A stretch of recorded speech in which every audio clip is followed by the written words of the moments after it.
Hello, what's happening, everybody? Hope you're having a beautiful and amazing Monday. Very happy to be here for another one, doing a dev interview with Morph, one of the devs of this game today.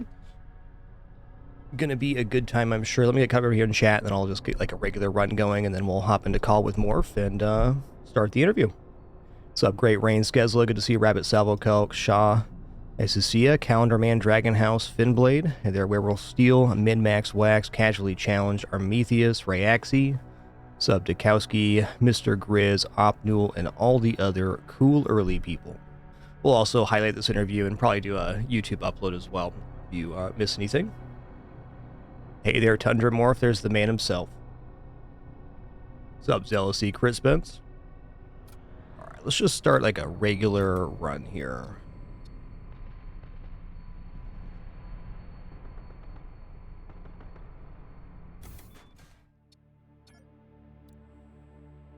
Hey, what's up, Dragon House?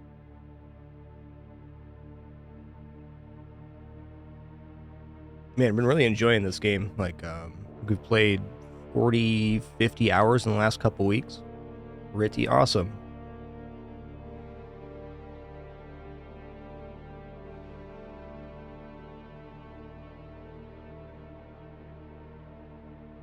Does it have a release date yet, Zealousy, or they just announced that it's coming out?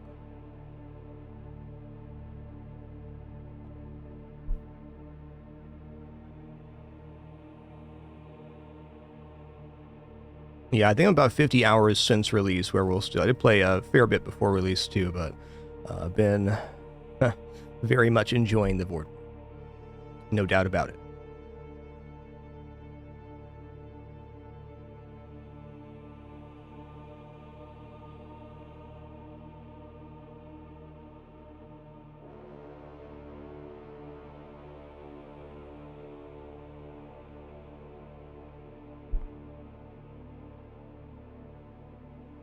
Alright, I'm going to move a few windows around here. I'm going to hop in call with Morph, and we'll get this party started.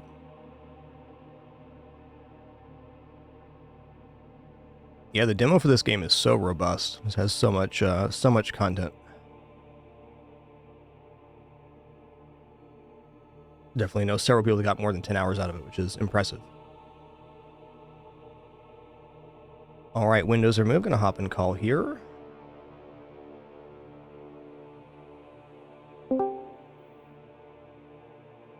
And hey there, Morph. Hey, Lethal. Hey, how you doing today?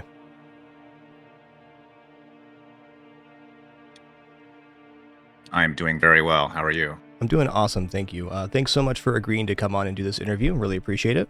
Very excited to talk with you and ask a few questions. Awesome. I'm excited to be here, and I'm excited to answer the questions. Awesome, man. Well, for starters, can you just tell us a little bit about your dev team and how big it is and how long the project's been going on? Yeah. So we've been working on this on and off for about 5 years now, actually. Wow. Yeah, it's a pretty long time. A lot of that time was me like learning how to program. Okay. I've never programmed anything in my entire life. I have an artist background, so I worked in the games industry and the film industry for a while. Okay. Before getting into indie dev. So what is the jobs of the people on the team you do? And said you have an art background, but you also program. So who's responsible for what? So I'm the lead developer. I did all the programming and a bunch of the art. All right. It was originally a solo project with just me. Okay. But then I ended up roping a bunch of friends into it. And right now it's me, Lycan, who's kind of an artist designer. Okay. And then we also have another contract artist who's part-time. And then we have Kelsey, our composer. Awesome. Well, the music for this game is amazing, as is the art and the concept too, but really a big fan of the overall package. The music really ties it together.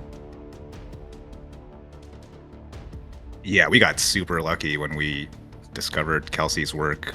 We actually found him on this like obscure Reddit called R Dungeon Synth. Okay.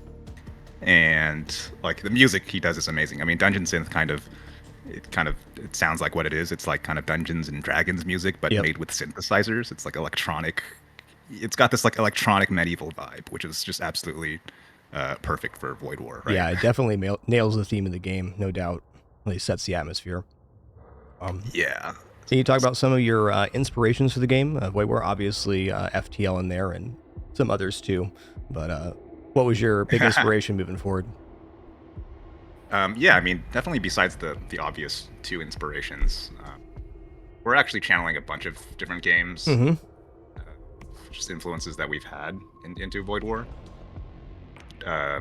Like, I don't know how apparent all of them are, but we'll probably continue to work on that, and you'll probably see more of these influences as we continue to add content. Yeah. But the other ones are like, I mean, Dark Souls is a big influence. Okay. Morrowind, the Elder Scrolls 3 Morrowind. Awesome. A very important game for me All right. growing up. And then we have Tarn Adams' Dwarf Fortress. Okay. Is everyone familiar with Dwarf Fortress? Yeah, absolutely. Can definitely see those inspirations in there. Yeah, like Dwarf Fortress is probably one of my favorite games of all time. It might be my favorite game of all time. I've definitely watched some. It's a little bit too much for me. It's definitely a pretty epic game, though. I can definitely see you can get lost in it real quick. Yeah. And then beyond games, there's a couple of other kind of bigger influence that come from like I guess like tabletop hobbies or miniatures hobbies. Okay. So we have Machine Krieger, and then there's this kind of like subculture of Warhammer 40k tabletop that's called INQ 28. Okay. Never heard of that. Which is it's this like kind of this niche thing related to Warhammer 40k, but also related to like just the tabletop scene in general, and a lot of it focuses on having like a really grim, dark, gothic, grimy, dirty, scary atmosphere. Okay.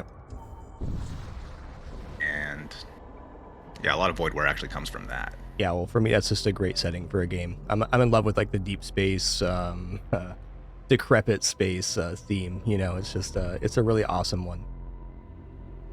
Yeah, well, like we just think it's a really cool platform for telling stories. Yeah, it's really nice. It kind of has like no limits to the story you can tell too, because anything's possible in this kind of universe. You know, it's kind of gone through the full gamut of sentient beings doing stuff. Yeah, like the only thing that you need to have to tie that all together is to make things kind of dark and grim, basically. Mhm. if everything's awful, then it kind of fits. Yep. And you can kind of bolt on whatever cool sci-fi, fantasy, medieval ideas you want into it, and it just works. Yeah, it makes I mean, perfect we think it's a sense. lot of fun. Well, how's the first week of the game being released for you? How's it been received, and how are you feeling about it? Oh, it's been overwhelming. Yeah. Yeah, the game has definitely exceeded our expectations in every way. Well, that's awesome to hear. Yeah, like the alpha was already like a big deal for us. We were Mhm. we were surprised at how many people got super into it. And then Would you be willing to that- disclose how many that was a people pop-up. were in the alpha? Do you know? Probably like our Discord went up to over 1,000 members pretty much immediately. Yeah. It was already like a solid base, and then there was just like activity every day. Like people were talking about the game every day, Mm-hmm. which was not something we expected at all. We thought we would have to like spend months, perhaps in Steam Early Access or even during the alpha, just building up the game and, Yeah. and marketing it or talking about it and slowly adding features. But yeah, basically from the moment we released the alpha, like the community just like sprang into existence, I guess.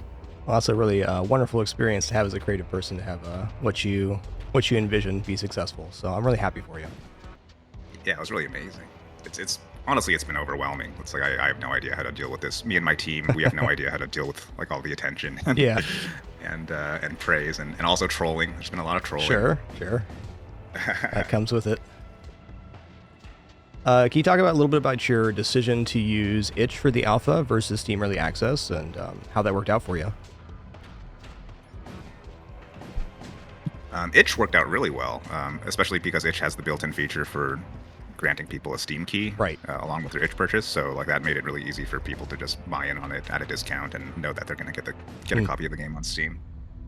Yeah, the reason we don't do early access is like early access these days is basically your it's like kind of like your V1 launch as far as like Right. Valve's algorithms are concerned. Gotcha. So it doesn't really function as early access anymore because most developers try to polish their game a ton before actually doing an early access launch. So player expectations are higher, and you don't want to be one of those games that has a reputation for like being, like a really buggy, unfinished early access product, right? So Yeah. there's a lot of incentive to like polish the game as much as possible.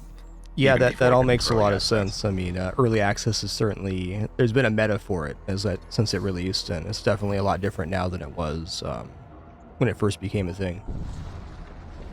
Yeah, exactly. So that's the reason. So itch worked out really well. Itch is now kind of like we think of it as the early access platform, basically. Yeah, I think that's a great way to go about it. Thanks for sharing your thoughts.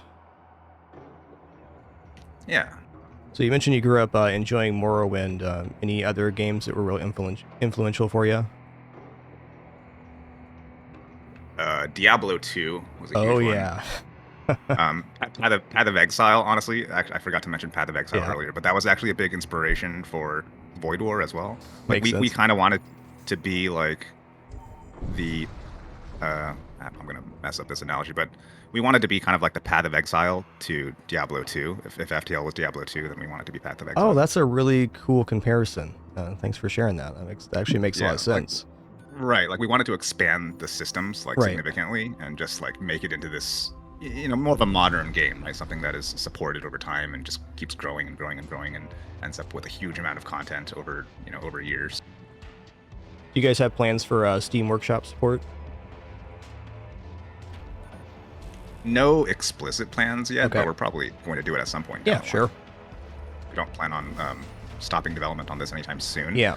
But You- yeah, I mean that's. You gonna guys have depend that on the performance. roadmap posted with the new factions and events and stuff like that. Can you talk about the planetary assaults a little bit? I thought that was interesting, but I couldn't quite visualize how that was going to happen or what it would be like. Yeah, we have some ideas set up for that. We need to still actually prototype them and playtest them for a while. But generally, like you can still expect the sort of side-by-side layout where you have a ship and then you have some sort of planetary base on the right side. Gotcha. And the idea is that you send a ground crew down to the planet to go do stuff, to grab loot or destroy systems or clear out enemies. And your ship actually can remain in orbit and support you for certain things. Oh, from okay. That sounds cool. while you're doing stuff down there. Yeah, and it'll probably be related to the dungeons feature as well, which is Okay. Something it'll kind of be like a still using a lot of the same mechanics as ship fights, but altered to not be a ship, right? To be Yeah. perhaps like a multi-story, a multi-floor layout that your boarding party has to traverse through to go accomplish objectives. Yeah, makes total sense. A little more like turn-based, more or less, kind of a dungeon crawl. Well, not Yeah. turn-based specifically, but real time with pause. Real time with pause, yeah, exactly. Like some sort of dungeon crawl-ish experience, but with the giant spaceship in orbit. That sounds cool. Yeah.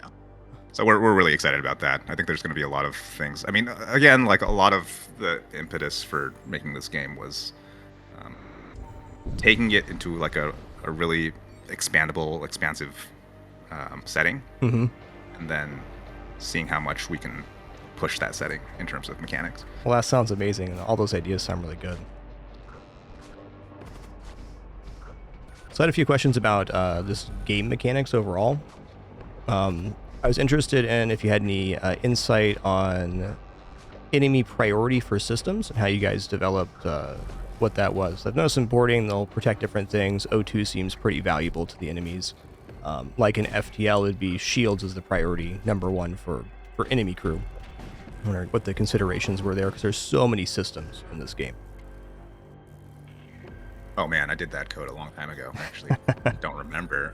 Okay, so I think how it works is there's a few systems that are the highest priority, and the AI chooses one randomly from Okay. the high priority systems, and then if it can't choose them or if they're all destroyed, then it chooses from a list of lower priority systems randomly. I think that's how it works. Gotcha. It's been a while. Oh, that's fair. Yeah, we always joke about how like the players basically all know more about the game than we do at this point because there's like so much stuff in the game, That's and probably true. we never really get to experience it like as a player, like organically, where you just discover stuff. Right. We're designing everything in the background. This has been one of those things that's been really weird about becoming a game developer. Is like, I don't know, your relationship to video games like changes. Mm-hmm. Yeah, because I was always just a big like gamer all my life. Sure. Even though I worked a bit in production, like I was never involved in design or programming. Like I was always an artist at the game companies that I worked at. So actually being the designer and like working on things like balance or content just really kind of changes the way you think about games. Whole new perspective, huh? Yeah. Yeah, it's been a wild ride for sure. Yeah, did you have a moment like you knew you wanted to make this game? I know you said you went through other prototypes and were learning how to code and stuff, but is there a moment like you decided, well, I'm going to make a game now? What was that for you? Yeah, I mean, a lot of it actually started when I just started to watch Game Maker tutorials on YouTube. Okay. And actually, some of the very, very old code for this game was part of another game where you were like, I don't even know how to describe it. You were like a barbarian on like a primitive world. Okay. That had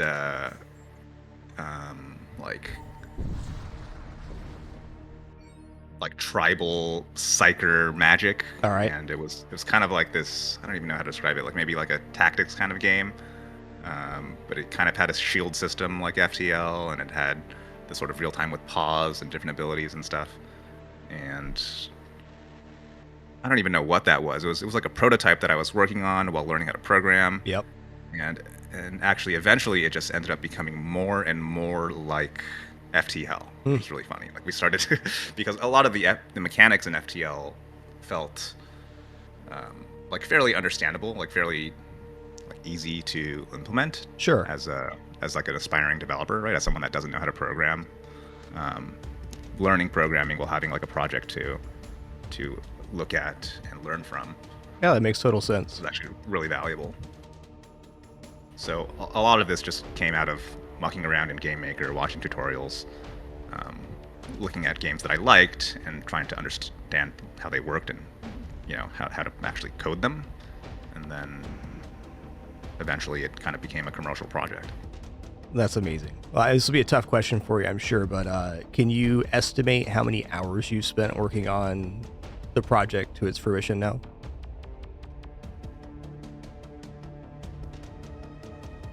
Hours. I have no idea. But it's been 5 years. Yeah.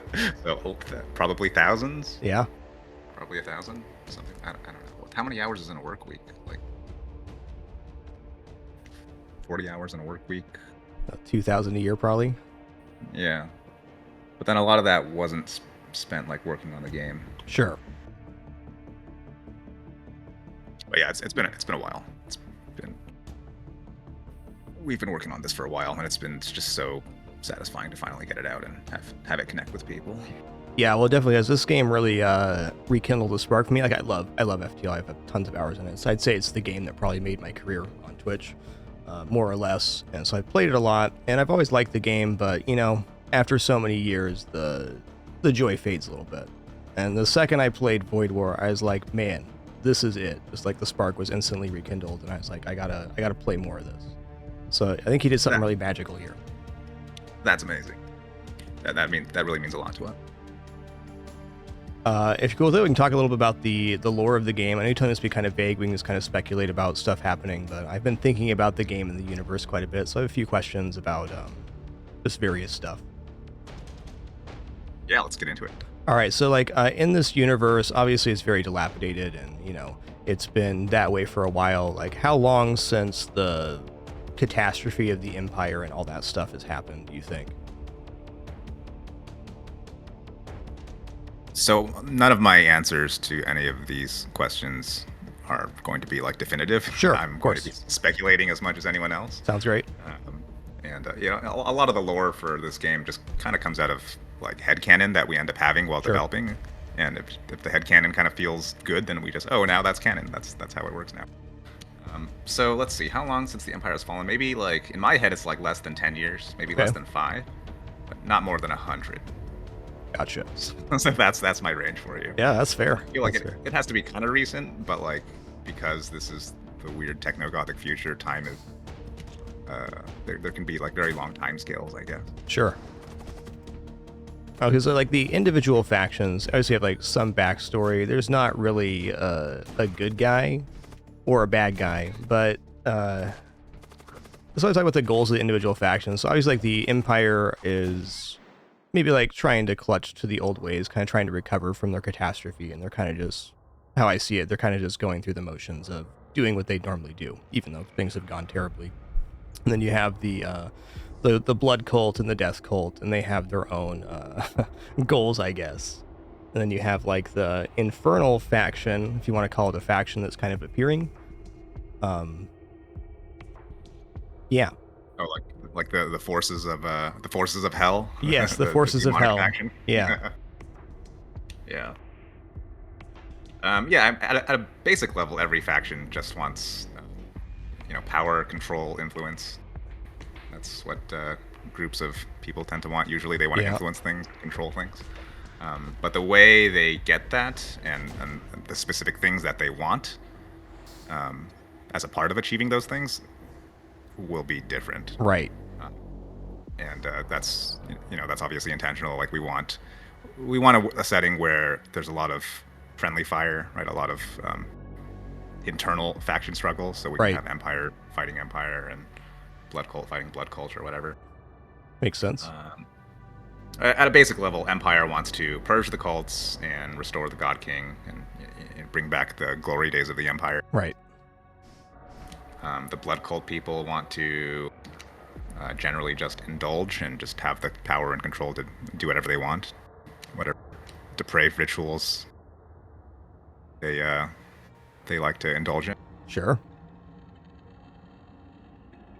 And then like Or the death cults, they just want control over life and death. Is that kind of like their overarching control goal? over life and death. Yeah, They want people to kind of embrace death and kind of accept the inevitability of death. Okay. Yep.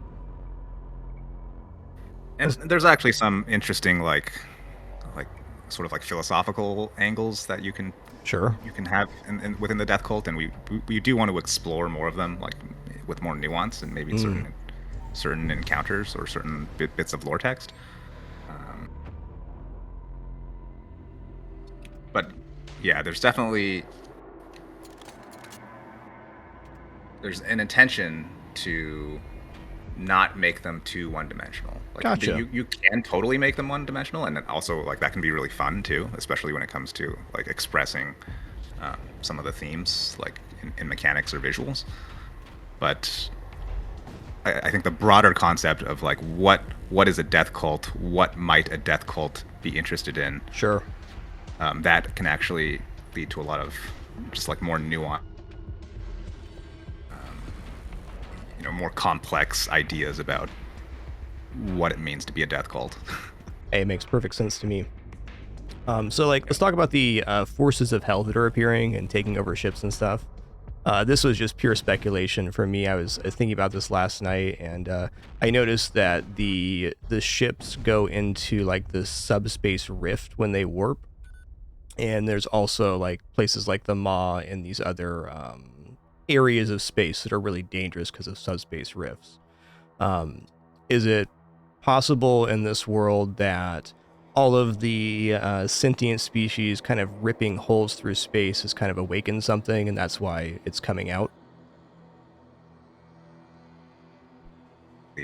This borrows from the trope from that movie Event Horizon. Okay. If you've seen Event Horizon, where it's like Long time ago, yeah. yeah, like faster than light travel is possible now, except you have to go through like what is literally basically hell to go do it. Right. Okay. And that's I think there's kind of a cool like poetry to that idea, and Warhammer 40K took that idea and made it the warp, right? They called it the warp. Event Horizon, like what it does is it links the idea of like this almost godlike power that humanity has achieved, right? Which is to travel insanely vast distances between stars. So it links that with possibly the worst thing humanity Right. has ever conceived, which is like hell. And there's something fun about like just having both of these things like merged into one thing that humanity like can't live without, like really needs maybe Right. to survive, but also like is, There's a cost. I don't know, the source of all evil, right? Or Yep. whatever. So that's just a really interesting idea. And yeah, I mean, Warhammer 40K, Event Horizon, and then you also see it in Doom. Yes.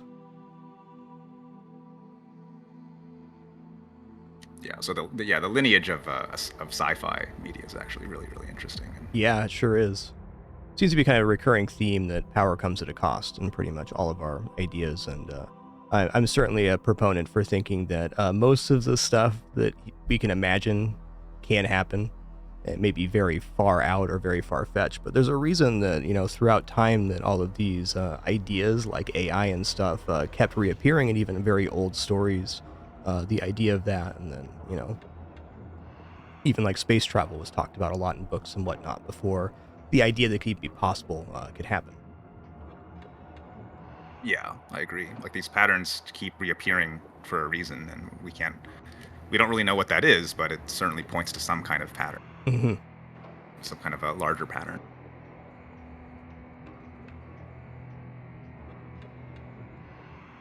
All right, well, that's So yeah, that's pretty much it for my lore questions. If you have anything you want to add, I'd be more than happy to hear you talk about pretty much any subject here. Yeah. oh, there was one bit of lore. I think you had a question in just the kind of rough draft questions you sent me Yep. earlier about the commanders. Oh, Let's yeah, see. yeah. Anything about the commander backstories I found interesting. So I didn't come up with like a specific commander that's in the game that I found interesting, but I thought I'd share a commander that we have a design for and that we want to add to the game. Ooh, Technically, all awesome. the commanders are done now, but like we want to add more commanders because Sure. commanders are awesome, and we have so many ideas for commanders. One of them is a barbarian, Okay. and like this is just an example of a commander that like we wanted to make because the idea of it sounded cool. I have no idea how mechanically it's going to work, but the lore text for this commander I love, which is goes like this. You have stolen a sky raft. The stars once twinkled mockingly from the heavens. Now they quake, terrified beneath your superluminal stride. Awesome. Yeah, so it's like the idea is you're a commander from some primitive backwater planet with like no conception of technology or space travel, and you're basically like Conan. You're like Arnold Schwarzenegger from Conan. All right. You're just like extremely confident and and extremely capable, and you steal a spaceship and then you go fly it around in space. Oh, that sounds sick. Yeah, and like this is we just want to make cool stuff, right? And this is just an idea that sounds cool mechanically or design wise. We have no idea how it's going to work, but like this is the kind of thing that gets us really excited to work on the game. And Well, you got a great that's, platform for adding new ideas and commanders and whatever else you want, really.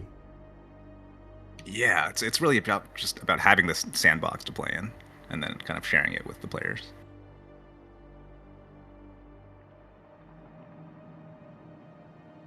Well, that's most excellent. Thanks so much for coming on and talking, Morph. Really appreciate it. It was great to hear a lot of your insights about the game and hear just your general thought process about the game. Just really happy to have this experience to play, and so happy it's going to receive more content due to its success. So thank you so much. Really appreciate your creative efforts and the time you took here. All right, thanks so much for having me, Lethal. Hey, my pleasure. Hope you guys enjoy the game. No, I'm sure we will. Have a great rest of your day. Thank you so much. You too. See ya.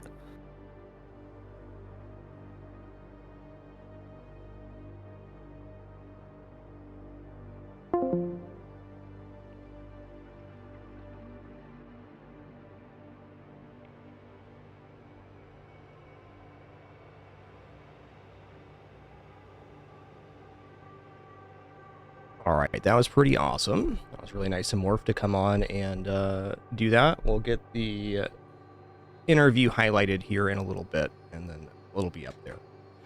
I'm going to nuke this run real quick, and we're going to head into a Torment 7 run. Just want to have a little gameplay in the background there. I also need to adjust my sound settings real quick.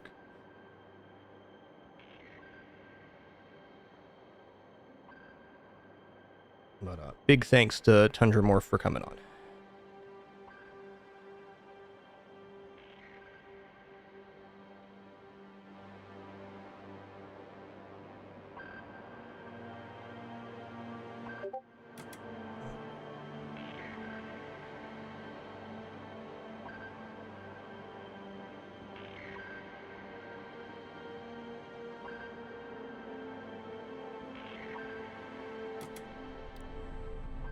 Okay, so we're on Torment 7 right now. Enemies have more firepower stacks with all previous difficulty levels.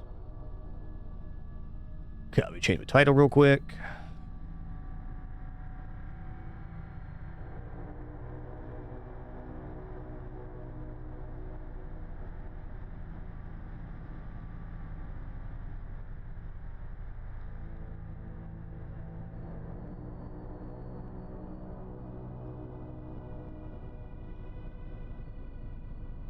Okay, sorry for the delay here, just changing my title real quick.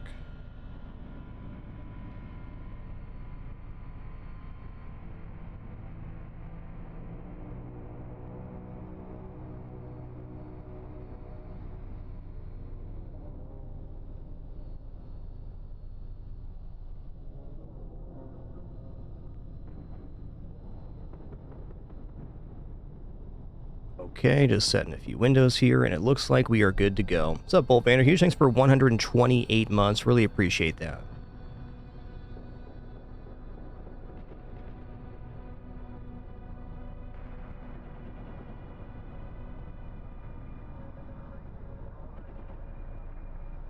Sorry, just getting the highlight stuff sorted. Okay, we're good to go now. Let's get a list of ships here. We're going to go for a Type C ship. We just unlocked Assault Cruiser C, which looks really badass. It's got Thunder Cannon 2, Magnetic Pulse 1, so a 3 projectile, 2 hull damage shot. We also got Hyperlink Neural Socket for 50% move speed on the commander, and Shield Overcharger, which is definitely interesting. Hope you all enjoyed the interview. That was really nice of Morph to come on and answer those questions and have a chat. Thought, especially the ideas for the world creation were really cool. It's really amazing to me that this game came to fruition as just kind of a series of ideas that became this game.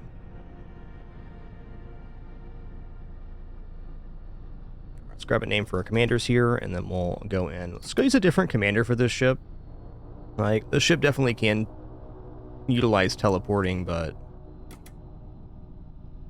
I think I'm going to go for white again. If we got the plus 50% movement speed, then white's pretty good.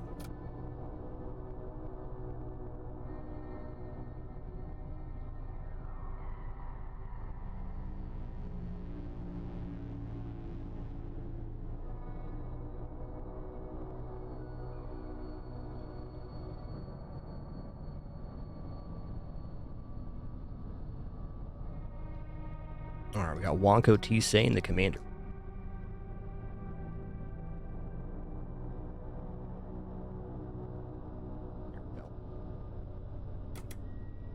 Oh, this ship starts with no crew. Okay, that's definitely complicated.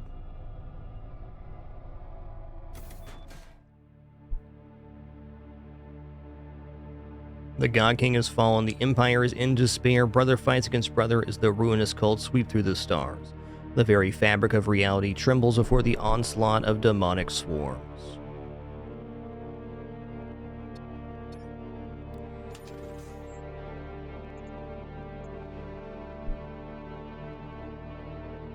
Oh, Spike 52, thanks for 111 months. One indeed. One indeed. My sound's still messed up here.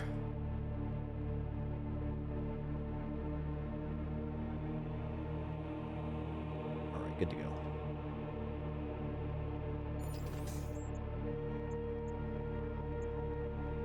Well, I mean, crew contracts definitely sounds good, but I'm not convinced. Let's start here.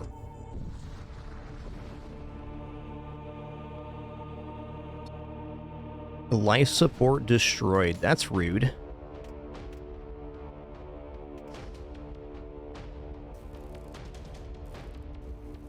As soon as they fire out here, I'm going to activate the shield charger.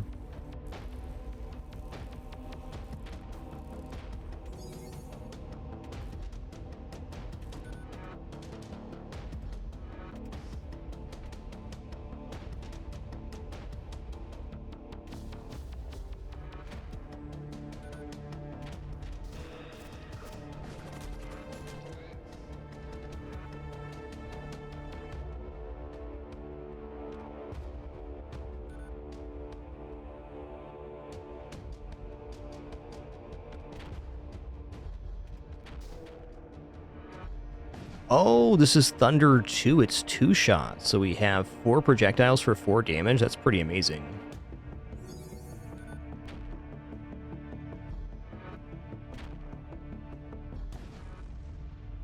That's pretty amazing.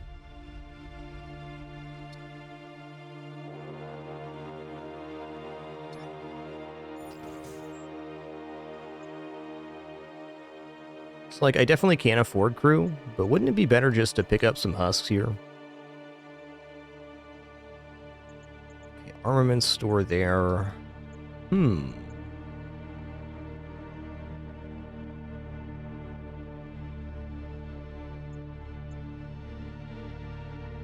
Alright, Imperial Shrine gives us full heal of crew, full hull integrity.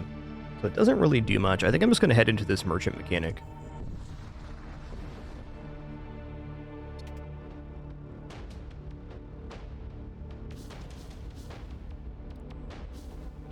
Okay, fire incoming.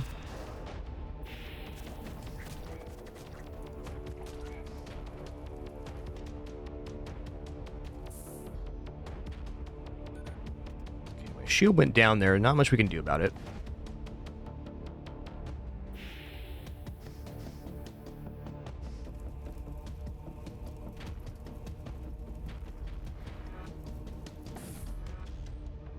Okay, weapons are down. Good. Oh man, losing percentage base HP on this is pretty tough. Tough but fair.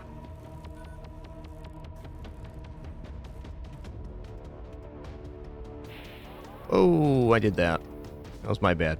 Wrong button. Uh-oh. Is this O2 going to come back on in time? Maybe. Okay, we lived. Crew contract looking better than ever.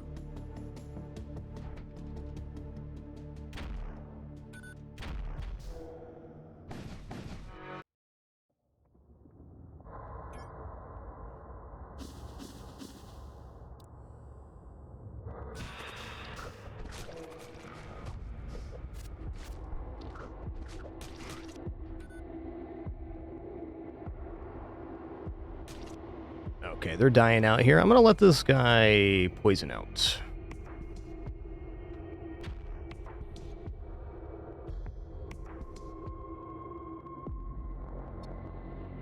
Alright, that was a scary jump, and mostly scary because of myself. Maybe I hit the shrine now to get Wonko back to full health. Okay, awesome. Thanks so much for clipping that, Prixie. Appreciate it. There's the whole dev interview if anybody missed it or is curious. We'll make an exclam interview command.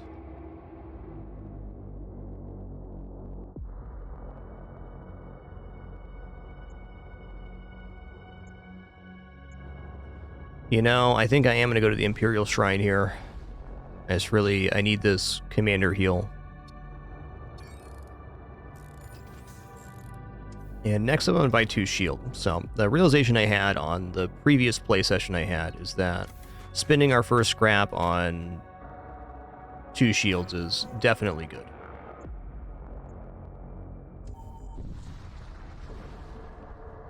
Two hull integrity patch, alright. Does this guy have tool slot? Does not.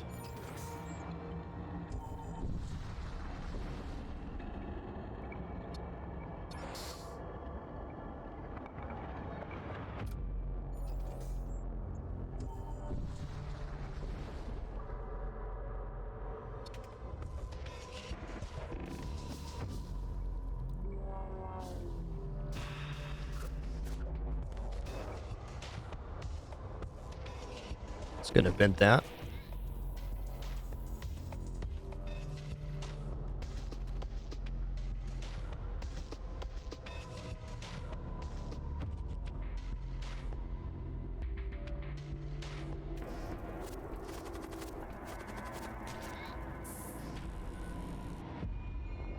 Alright, so this ship can't hit us outside of the fire, so we're looking pretty good there. Well, there's no big incentive to getting a crew kill here, so we're just going to go for the regular Magpulse.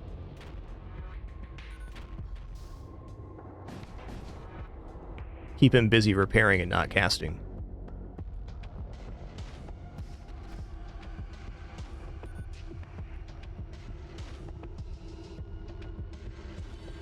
Oh, they chillin'. Oh, he's still gonna cast? Listen here, bud. Listen here, bud.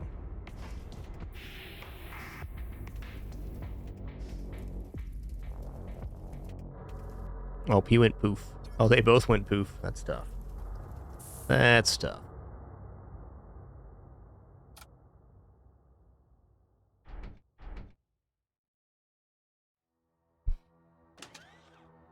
Not really willing to equip the whole integrity patch until I want to use it. I've yet to find an occasion where I use this in combat. I'm sure it'll exist at some point, but I kind of look at this just kind of reserve hull repair, especially going towards the infight.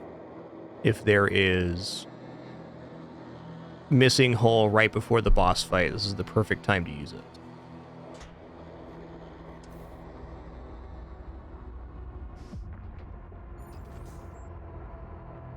Okay, certainly headed towards ship armament store.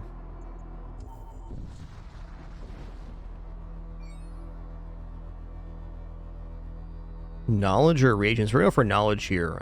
Our white has a free spell slot. The reagents is also a pretty powerful get. Okay, does not affect shields, so we're safe here at 2. That's nice. No boarding sled or other shenanigans. Let's just drop these lads in here. They're going to be immune to poison. That's fair.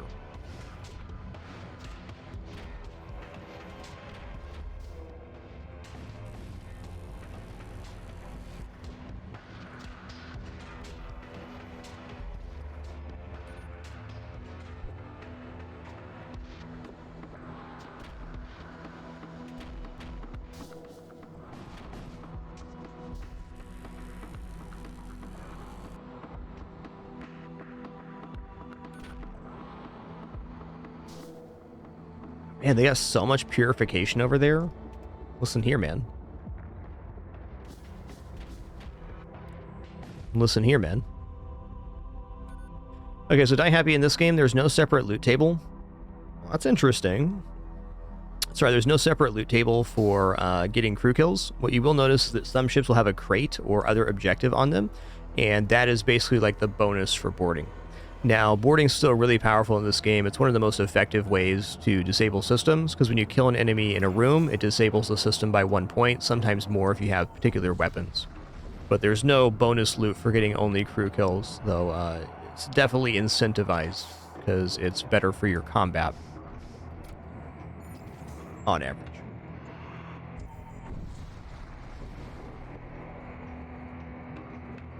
Okay, it's got to be armaments. I'm probably going to always choose armaments here, because armaments is the keyword for getting weapons at the store. So this will be a weapon of some kind. Alright, they can't hit us yet. Nice. Hit them with the goop. Man, now you're all sticky. Now what? I should probably equip that Chaotic Rift. I don't plan on boarding. It could be useful in certain situations.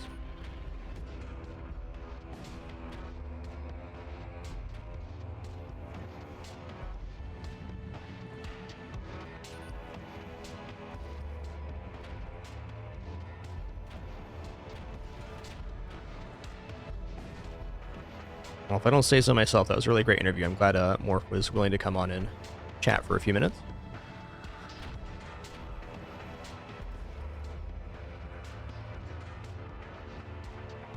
I think he said about wanting this game to be like Path of Exile was to Diablo 2 versus this game to FTL. Like, made total sense. This game has so many more systems and stuff.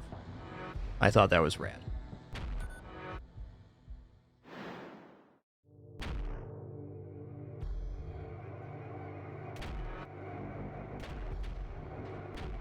There we go. Get peppered. Ooh, Auto Disrupt. That's a very serious weapon. I think it sells for 50.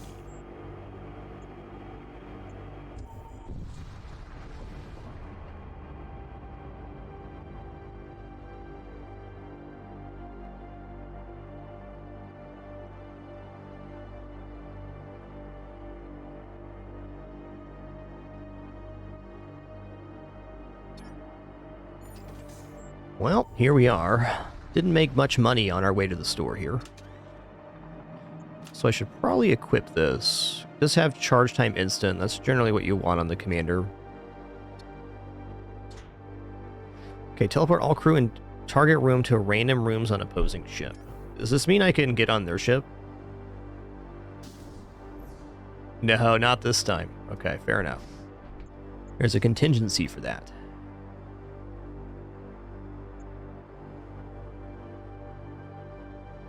Wow, this is a really nice store. What is the assault auto disruptor sell for? 30? Okay. I mean, just adding a bolt cannon in is another projectile, so that's fine. Magnetic pulse is also okay. Big fan of the Hull Reaper beam. Thrall Pit's also kind of interesting here because we have so few crew. I think I'd prefer Husk Rack on this one just so we can cohesify the unit type as Machine Slave.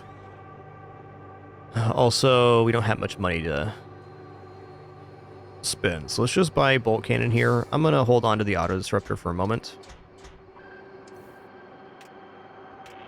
And then one more weapon power and we'll have 5 projectiles for 7 damage. That's pretty nice. No, 5 projectiles for 5 damage.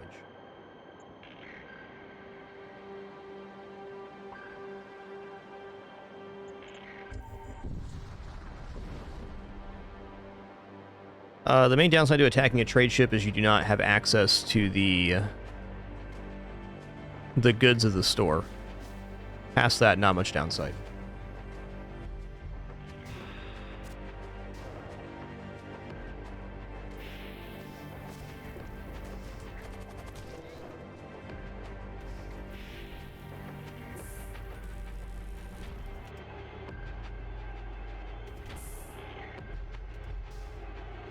Guys, late on that shot. Fair enough. Okay, they can't even hit, so I should just be patient here. Patience being a virtue and all.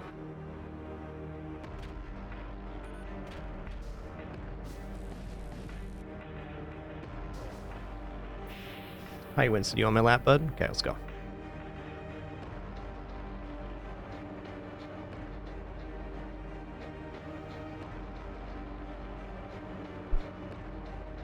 Sorry, bud. You okay?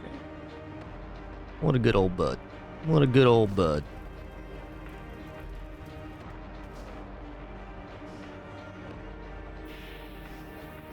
Winston, you're being a lad right now. Rubbing all over my mic. You're being a lad. Lay down, bud.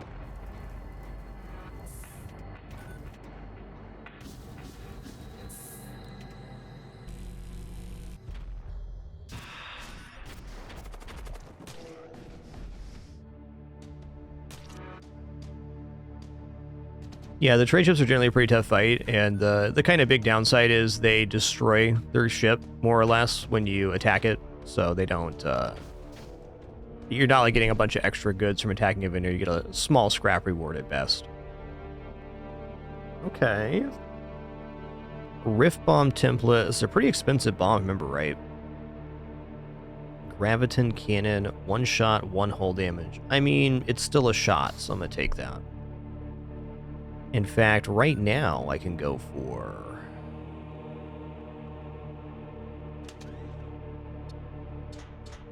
This is a possible loadout.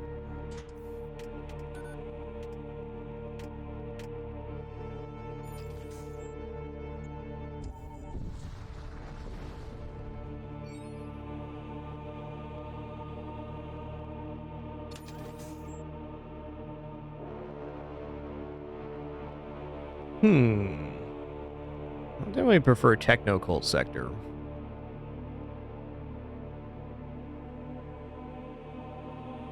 Yeah, the up and down here is very similar.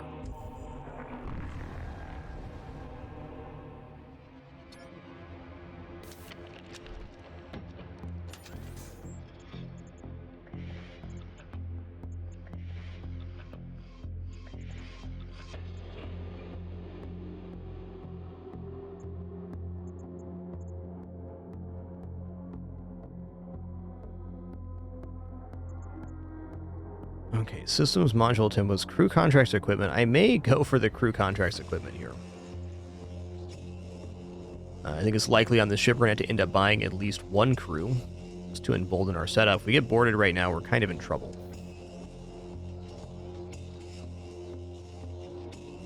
You know, so much so, I think this guy that was on shields is going to be on doors now. Dude, Winston, you're the warmest little kitty man. How can an 8.2-pound cat be this hot?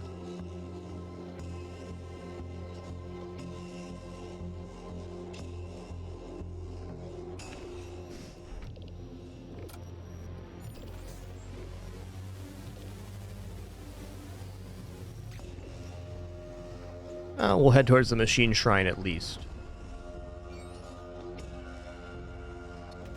Bit of a yikes here. Okay,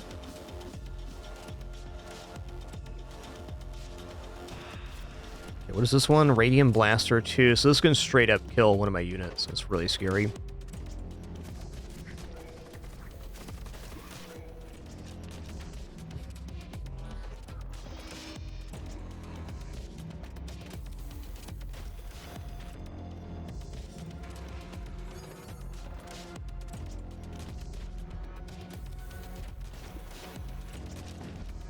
At least we hit with one.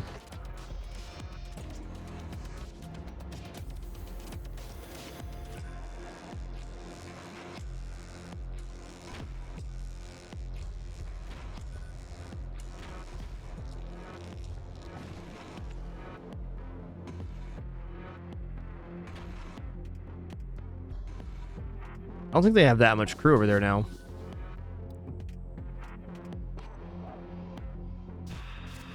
Oh, it's pretty busted over there, man. Okay, engineer does have poison and resistance there, but they're still in trouble.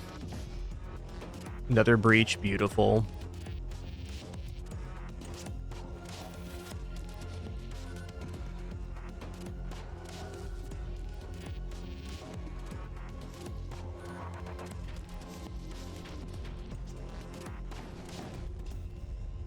Boom, boom.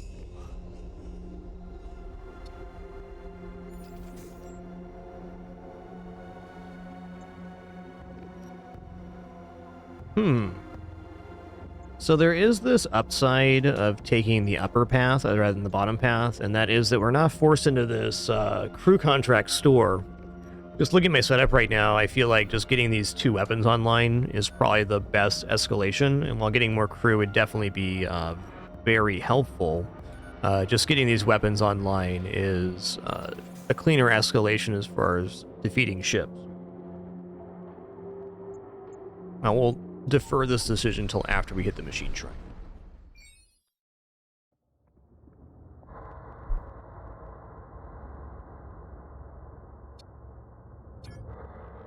Okay, we failed the raid roll, fair enough. Alright, all we gotta do in here is think like an unthinking machine. The flow of data is constant, but there are those who disrupt it. How does the faithful servant act? We correct the error. System fails, you are the cause. Do you feel guilt? Nah, failure's data, man.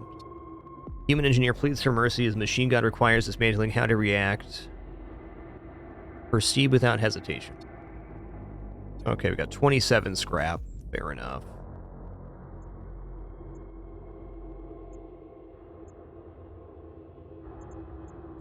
I'm going up here. Can always cut back down if we want.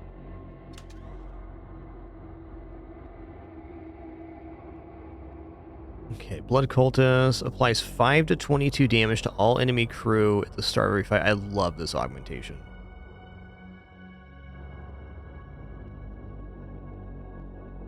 What? Your ship's weapons deal plus 10 crew damage to enemies while your sensor status is active. I don't know how useful that is, but it's definitely an interesting modifier. Alright, as I suspected, not really wanting anything here. I have 55 yet, and I have 54, so we're one away from getting another weapon online. Fair. Oh, nice.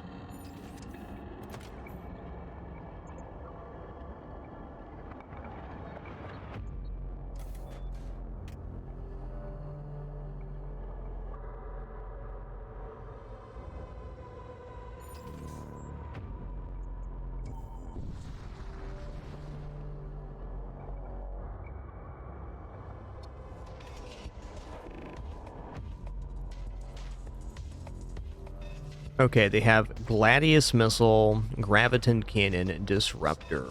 So we're good on shields. If we just hit the missile launcher, we're going to be fine.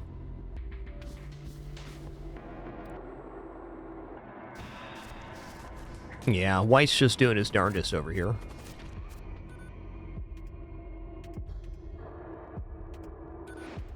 What's the power here? 1?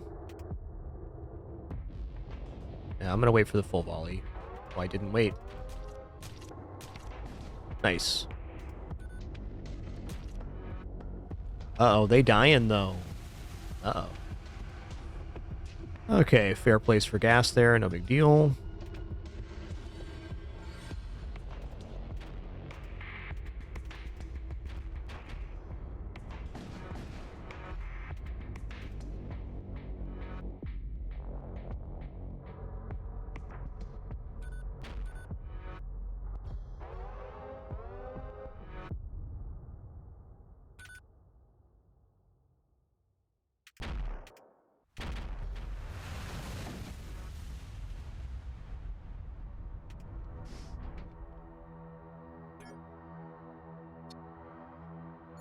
All right, just based on previous observations, the gas should disappear right before the next flare comes. So I'm just going to chill here for a sec.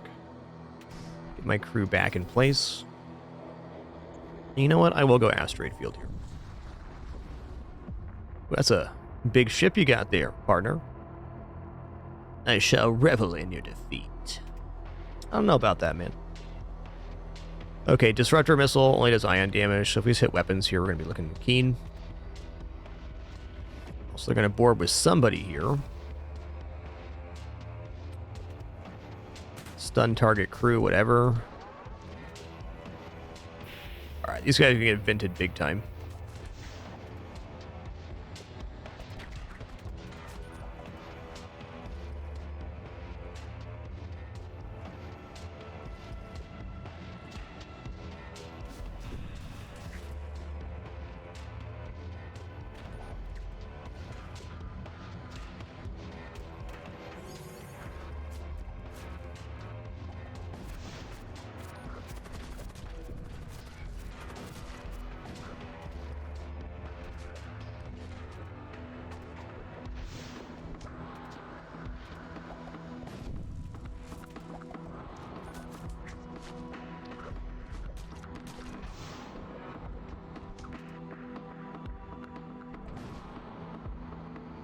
Yeah, if he makes it in, that's fine. Fair enough. Oh, he dead. Oh, he dead.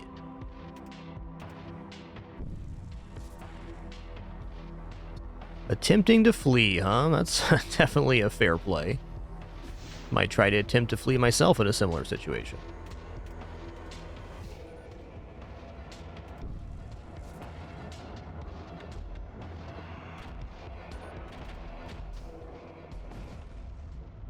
Later, Tater. Who's fleeing now? Alright, munitions in 1 scrap. Template, Disruptor Missile. Disruptor Missile is probably, like, worth 18 at most. I think I'm going to grab the munitions here.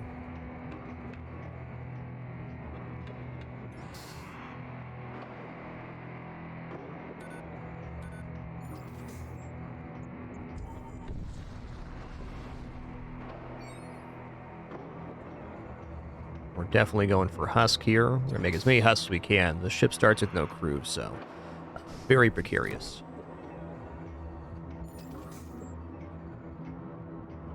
I also noticed we missed the store, and that's alright.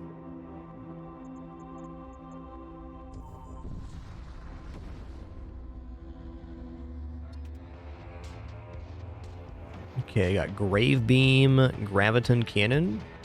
So the ship can't hit us unless the artillery's going. Which it is. This shouldn't be too bad of a kill, though.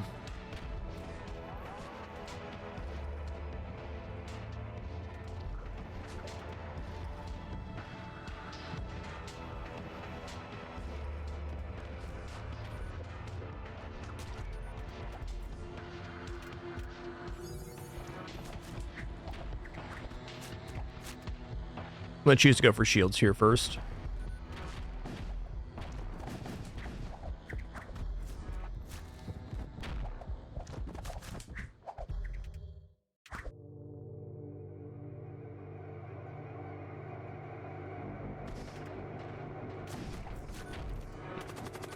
Shifty little fellers.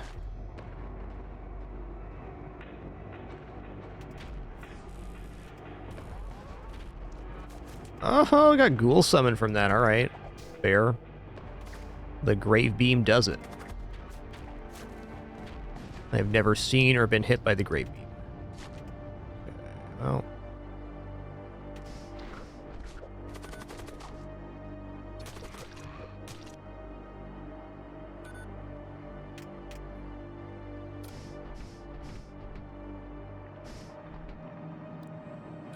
Yes, indeed, Wonko. You are the commander.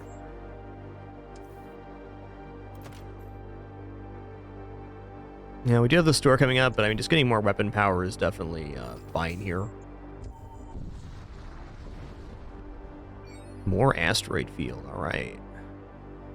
Reactivate husk production. Let's go.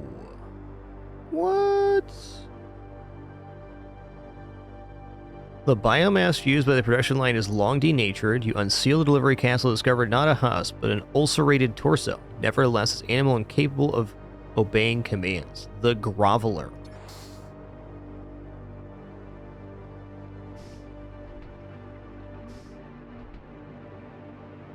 Cannot man, repair, or extinguish. Okay, well, fair enough. He's just going to kind of crawl around the ship doing torso stuff. That's fine.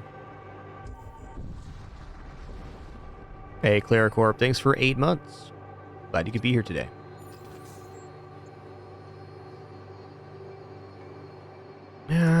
Just seeing consumables could be pretty good.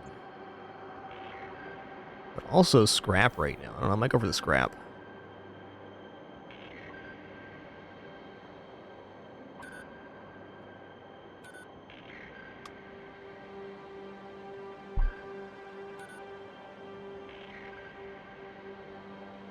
If you missed the interview, there's the link to it. I had a great time talking with Morph, the lead dev of this game, this morning. It was awesome.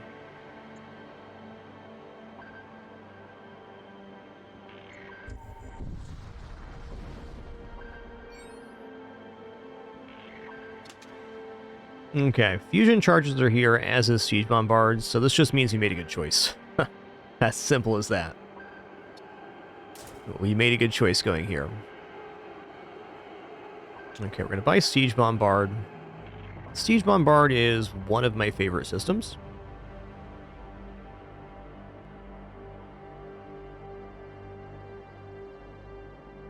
It just basically adds more projectile, unless you turn munitions into more shield stripping power.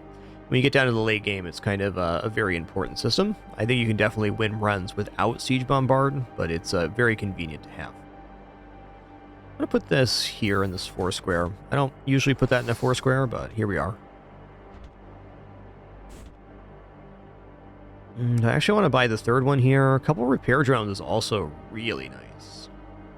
But fact of the matter, I need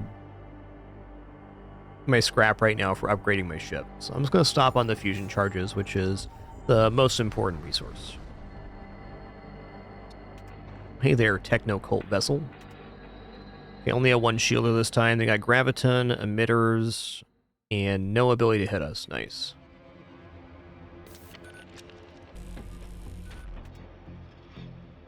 Hit him with the goop.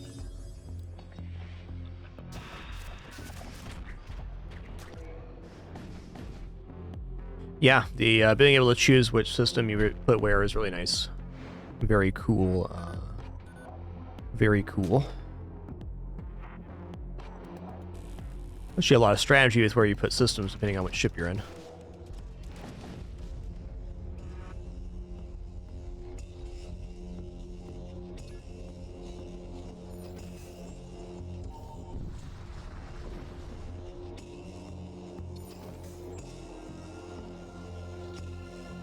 Alright, we're going to go for the Imperial Shrine Worlds here, because this should have the mini-boss I haven't seen yet.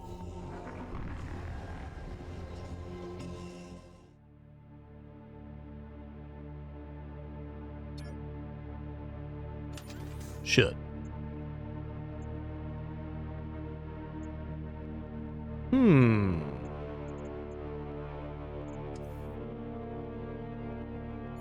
You know, I really don't care about Imperial Shrine at this point. Our crew's already pretty full healed, and we have we have Machine Shrine activated? Okay.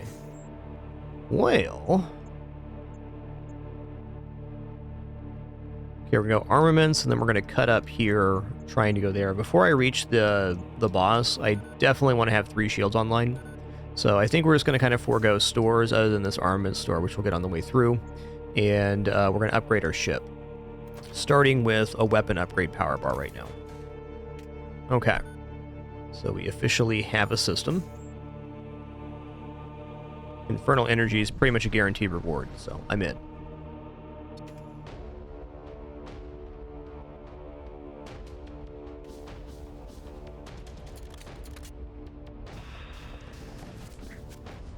Nice. Alright, this ship definitely can do a harm to us, but if we just hit weapons should be okay. I gotta worry about repairing stuff here too. We don't have the best anti-breach capability. Maybe to that end I go for shields first.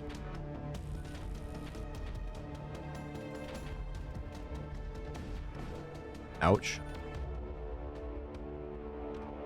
You know what? I'm gonna load up the Siege Bombard here. It's gonna be a little bit slow, but I think I need it right now.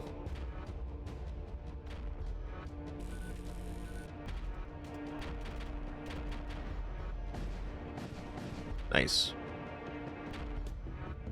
Okay, so this is not an anomalous surge area. I was mistaken about that.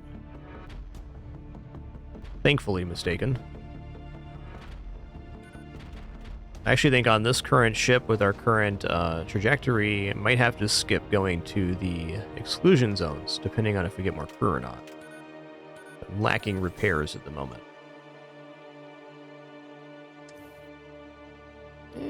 You get 4 hull repair here.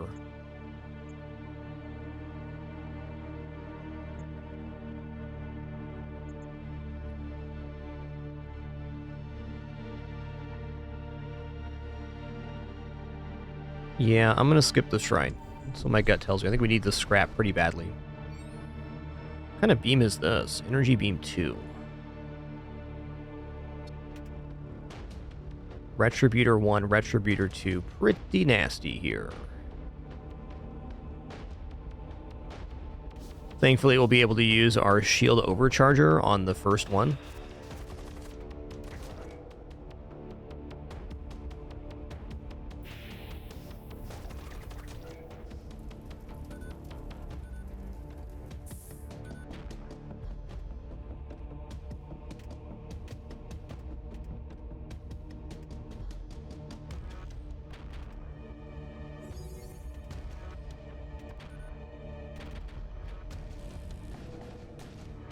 Oh, he dead.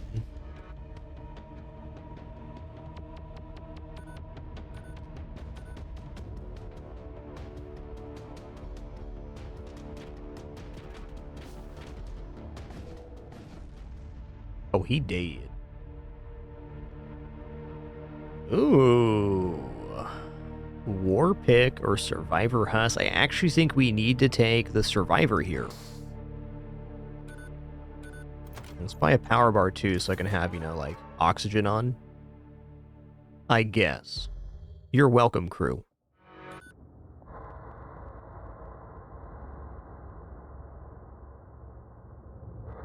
Alright, guys, our ads are about to play. I'm just going to get a short break here. Going to stand up, stretch real fast, use the restroom, grab some water. I'll be back in just a moment for some more fun.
All right. We have returned.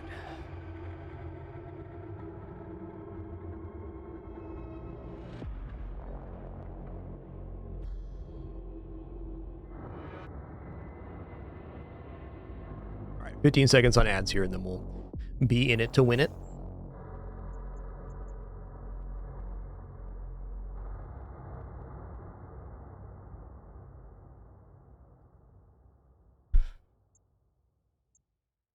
All right, and we're clear. Thank you again to those who let the ads play to support me a lot. I play exactly enough to remove pre-rolls from the channel, and no frills on this channel, no pop-ups, alerts, sponsored gameplay, affiliates, etc. So thanks for your subs, donations, and watching ads. The main reason we're here in our 14th year on the site. Oh, man. Couldn't do it without you. It's a fact. Your ship enters real space in close proximity to a red dwarf star. An Imperial commander opens comms. Prepare to die, blasphemer. Listen here, man. Look out who you're calling blasphemer over here, right?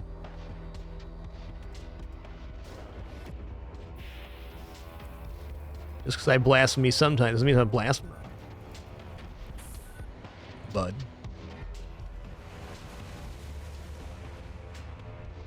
Okay, this is fine. The shields will definitely be back up in time.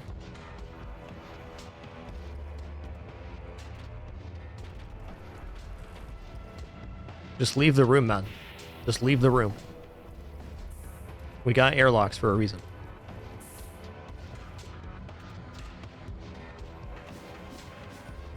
Hit him with the old rot spawn.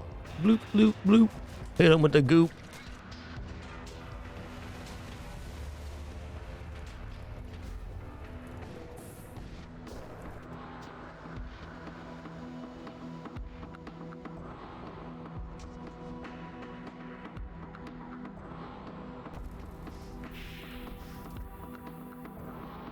Ooh. Comm signals break through. The enemy begs for mercy. Survivor servo husk. That's like exactly what I need. It's like an actual crew that can do stuff. I accept. This ship starting with no crew is a pretty major malice, though the other systems on the ship are quite good. Not having crew is is sketchy.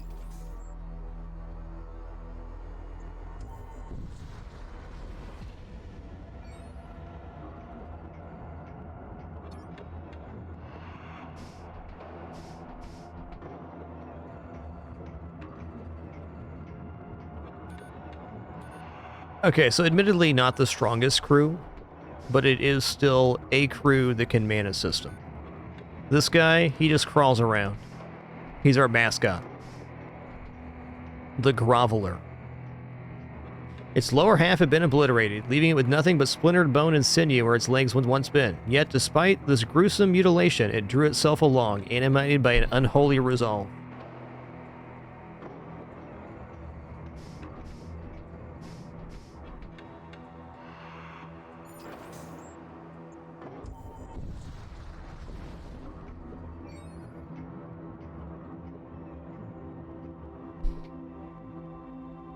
Extreme temperature warnings light up your console as your ship emerges in front of a Class M supergiant star. To make matters worse, an Imperial warship has exploited these conditions to set up an ambush. Yeah, he can fight, he just can't man systems, and he moves slow. Which is fine, just he's a bit of a slow lad. Alright, so this is actually kind of nasty. We're going to want to use our shield overcharger when the Retributor 2 fires.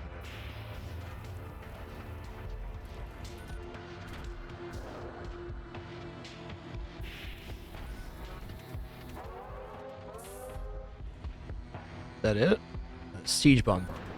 It's so cool you can hover over projectiles to see what they are. I really appreciate that. Okay, here's the Retributor 2.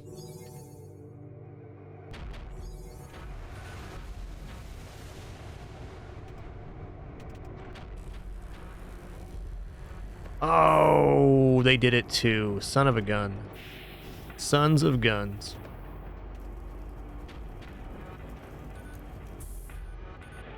We got level 2 overcharger as well. I'm gonna send these guys out now. We might take some damage here, and did. Yikes.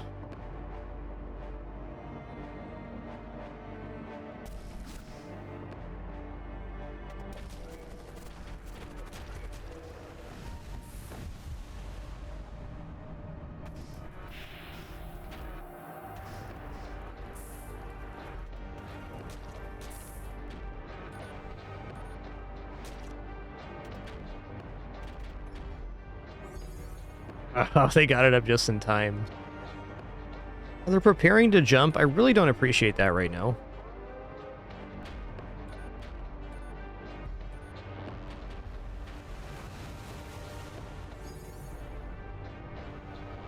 Gotta wait for this to wear off, at least.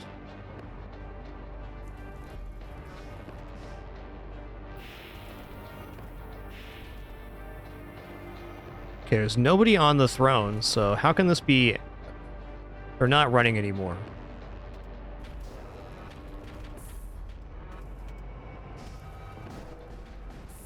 Okay, there we go.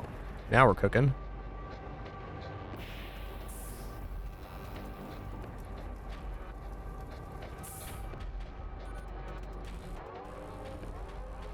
Okay, that was a really brutal fight.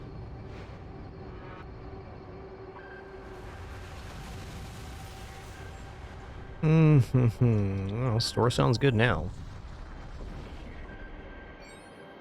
Okay, let's trade.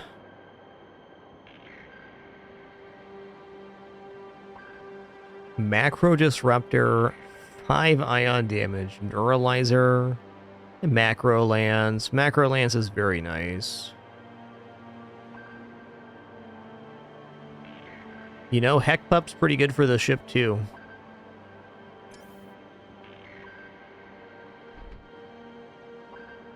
I think personally what I'm looking at here is maybe just using the hull repair patches that I currently have and extending that way.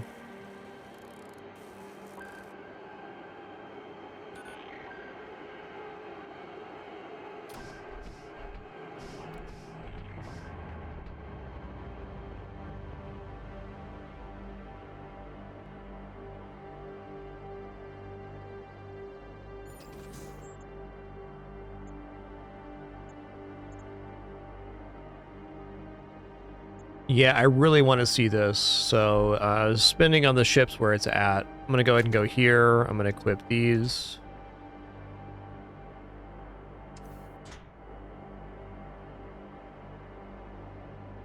Yo, Tavi893, thanks for 89 months. Appreciate that continuation. Thank you so much.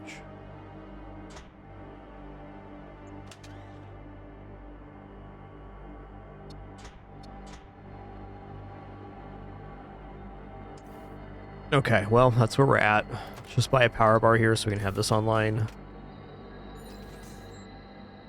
Hey, doing awesome, Gendy. Thanks for 65 months. Glad you could make it today.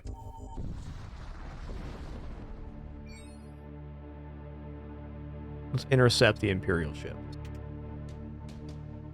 Yeah, Hellfire Missile, Radium Blaster, Storm Cannon. These actually time out really well together, so you gotta be very careful.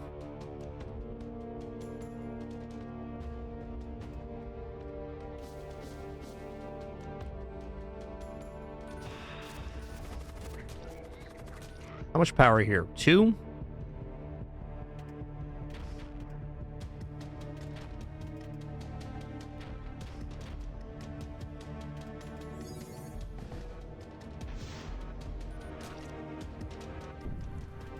It's fine, he's got it.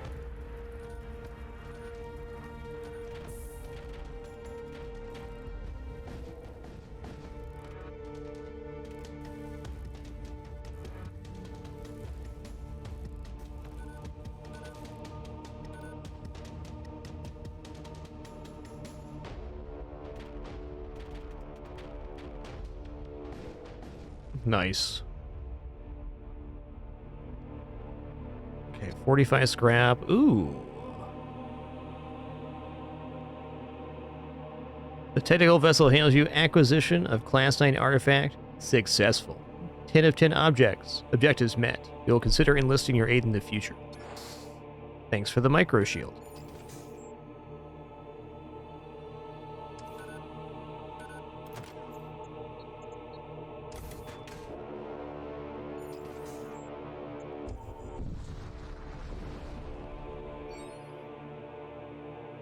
Ooh, 7 munitions, that's nice.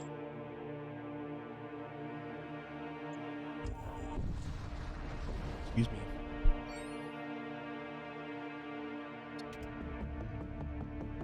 Alright, Storm 2 heat beam's a little less serious. They are boarding with 2 crew though, which is nasty. Alright, they're in the engines. I can just vent these guys out. Actually, before I do that, how about we just stinks them up? Stinks them up real good. Gonna let them sit in the stinks for a minute until, they're a little lower.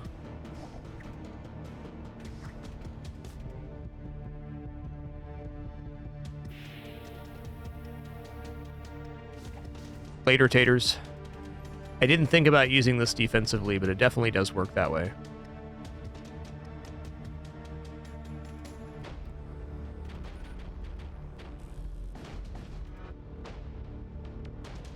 That's actually sick anti-boarding tech. We're coming back.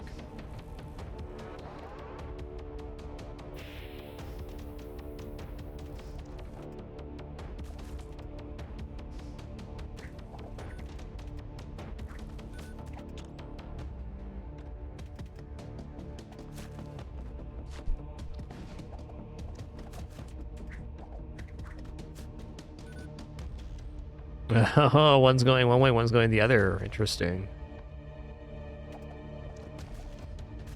Must be humanitis.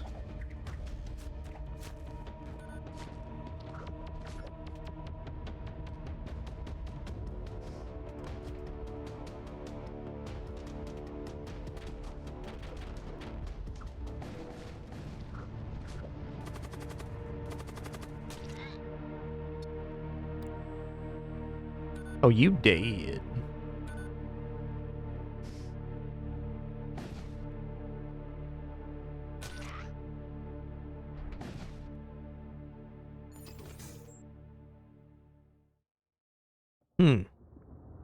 So I like the idea of another husk and then coming through here, but my gut's kind of telling me to take as many jumps as possible, because what I really need right now before this fight is 3 shields, and hopefully 2 bombard as well. I need at least 3 more scrap rewards to get that. So if I take husks and stores, yeah, I embolden my crew, which is also important, but we probably miss out on having a good mini-boss fight.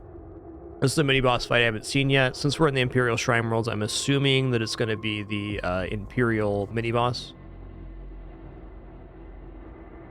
Every time we've gone into the mini-boss on the Technocult sector, it's been that. It's been the Technocult one, so I'm going to assume that it goes the other way, too.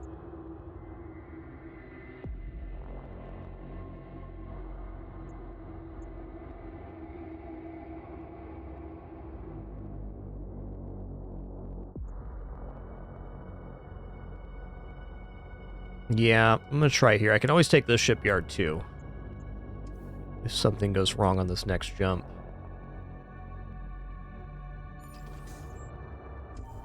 Say bare minimum for taking this fight is going to be artillery, too.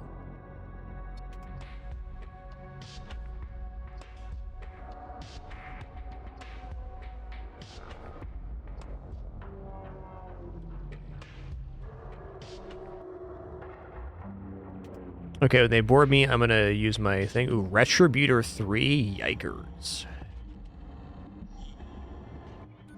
Yikers.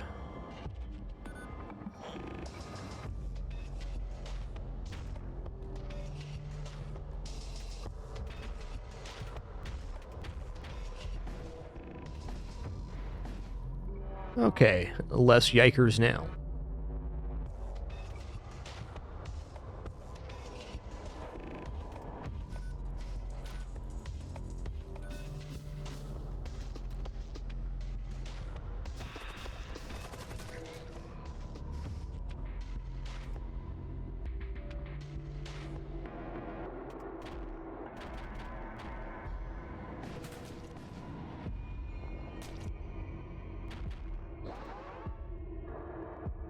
Nah. Later, Tater.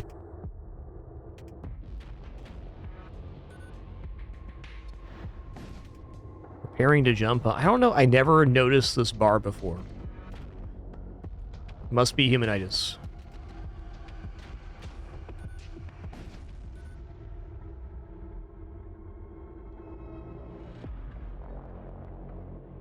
Okay, as nice as this is, immunity to suffocation, siege armor, wow, that's good. Scrap metal is king at the moment. Yeah. Would I rather have the merchant mechanic or just get a guaranteed husk here? I almost feel like guaranteed husk is the way to go. With maybe the best option being skipping altogether for scrap.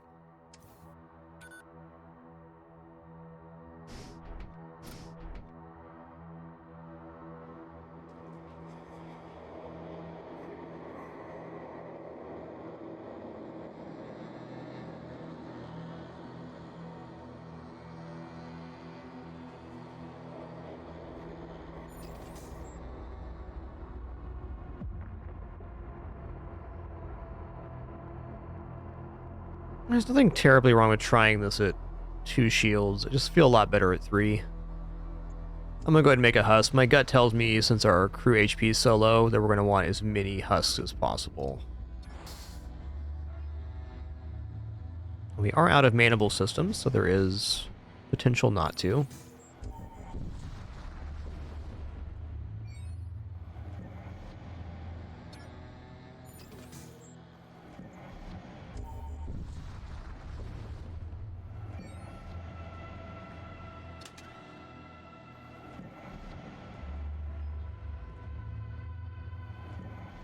Every other weapon you fire gain a force shield and a random row to a maximum 2. This is a powerful starship module indeed.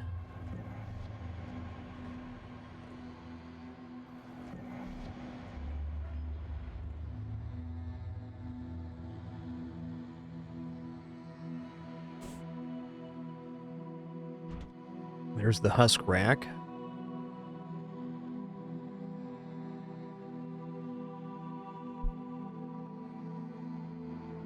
Alright, I'm going to buy Siege Beam here. And then a power bar. And to be honest with you, I'm feeling a little scared right now going into this mini-boss fight. But the worst that happens, we lose our run. No big deal. Nice, it is the one we haven't seen yet. You arrived near a large subspace rift. An Imperial Crusade vessel rises from the breach, engines searing with holy purpose. Descends upon you, immaculate, merciless. The God Kings will forge into a Celestia weapon, and it sees you. Wow, they got 4 weapons here. Dang, triple shield as well. Oh, good luck to me. This thing is pretty monstrous compared to the Techno Cult, offensive-wise, anyways. It killed my guy? Oh, man. He was just a little feller. I think we're in serious trouble here.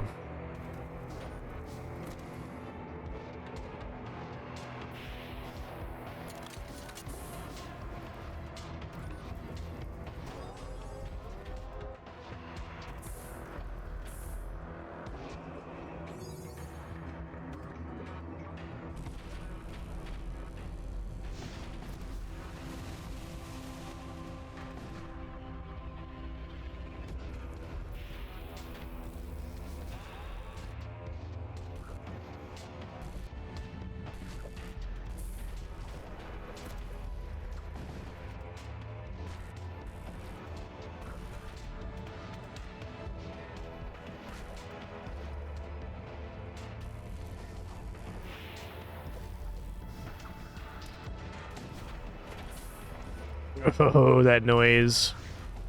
Redeemer on board too, yikers. Yeah, it's catastrophe right here.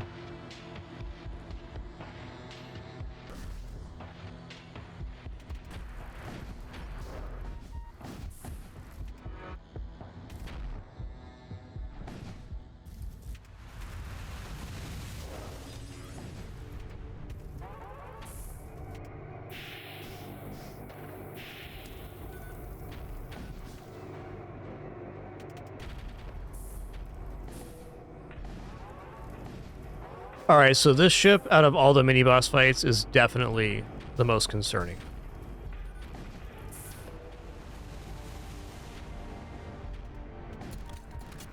Oh man, that's tough.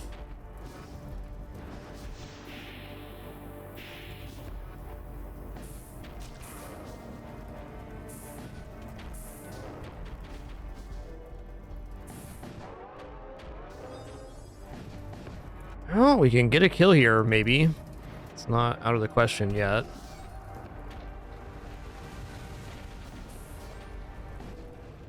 Okay, I mean, we got the kill, but at a huge cost.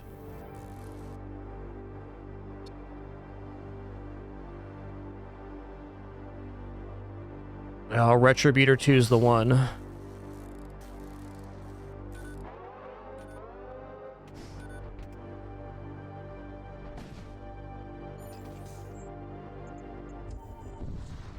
Alright, well now we know next time to fight that ship we want, like, minimum. Minimum 3 shields. I don't even know how to repair this breach right now with what our crew's at.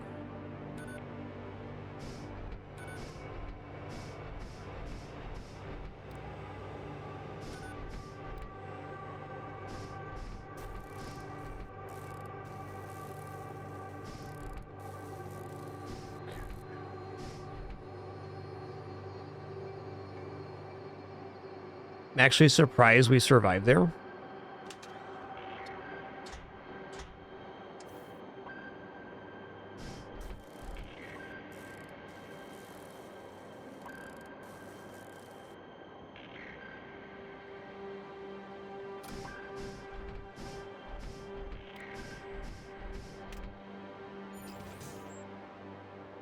Alright, we could not afford to go exclusion zone right now. There's just too many issues with the subspace anomalies and our low crew. Okay, Shrine of Rage is good.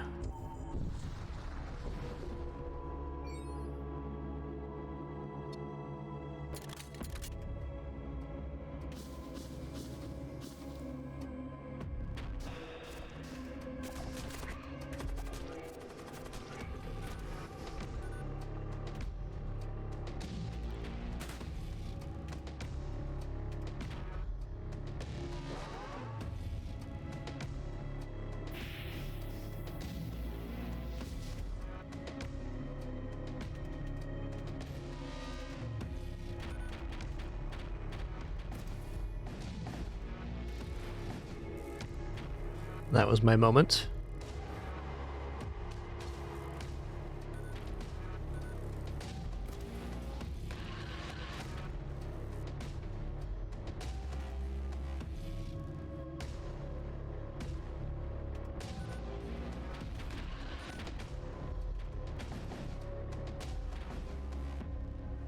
They have level 3 piloting. Yikes.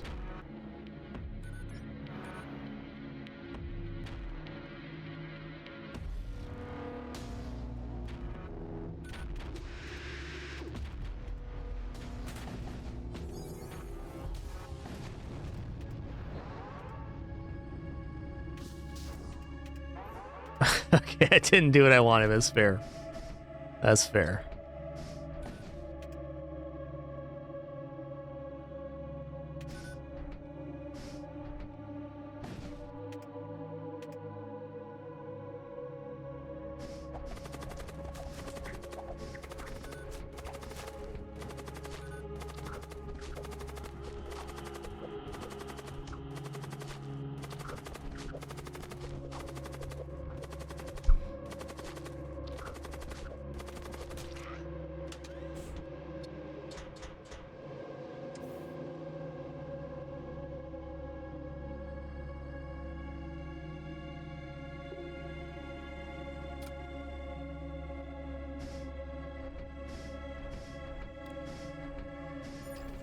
Okay. Corrosive gases. We gotta hit this Rage Shrine. I still think we're kind of like cruising for a bruising on this run. Like, there's a lot of problems. But alas, we're still alive, so we may as well persist. Thunder Cannon 2, Magnetic Pulse 2. Dang.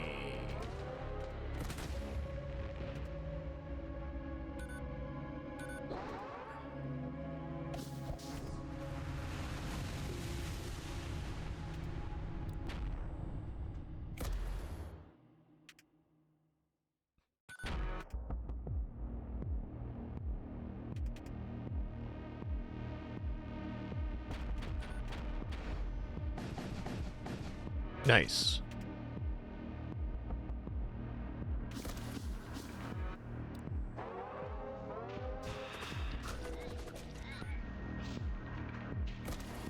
Really, this spell pickup's the only reason I have a chance to keep going in this game, so very handy that happened.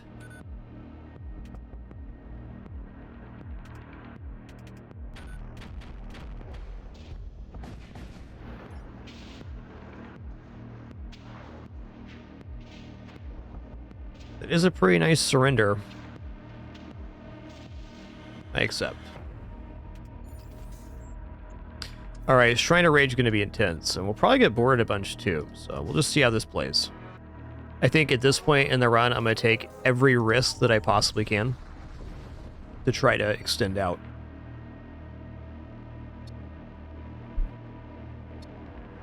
This one is essentially going to be a 3-part fight, so we get a lot of scrap out of it.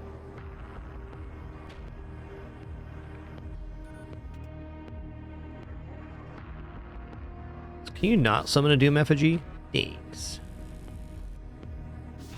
Oh, he did summon it. Okay, that's fair. No boarding thing, I can just send him back.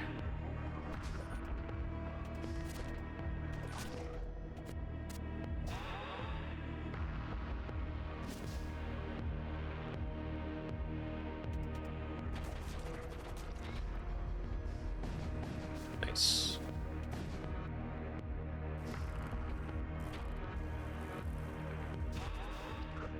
What? Skeletons?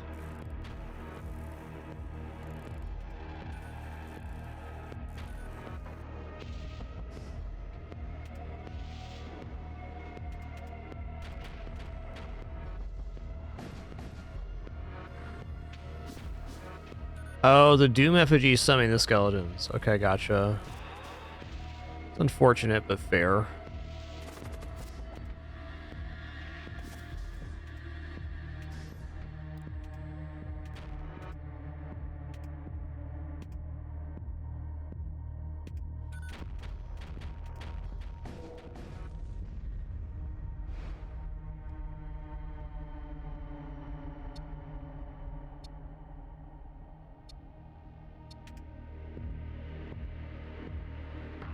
Okay, no border here. That's nice.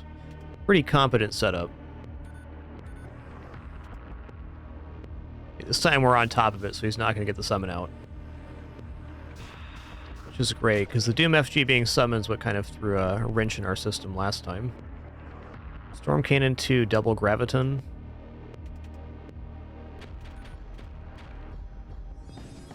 Nice.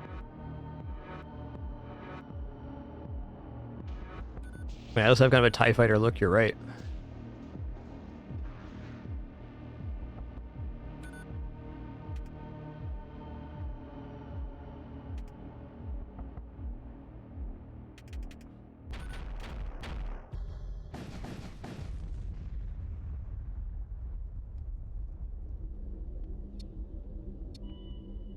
Alright, Crom's champion, what's up? Okay, no caster this time. Got a bunch of borders that I can send back.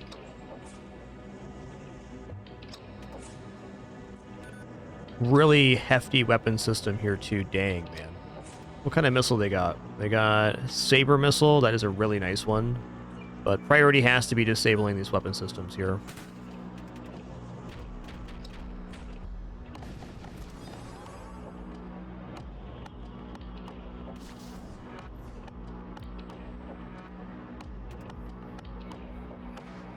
Let's hit him with this disruption.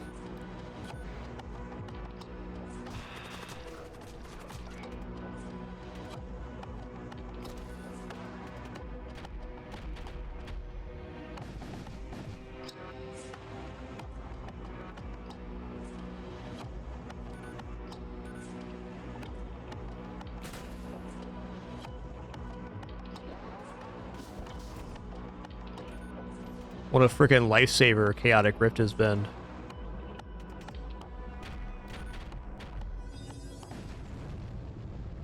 Later taters. Oh, they floating. Ooh.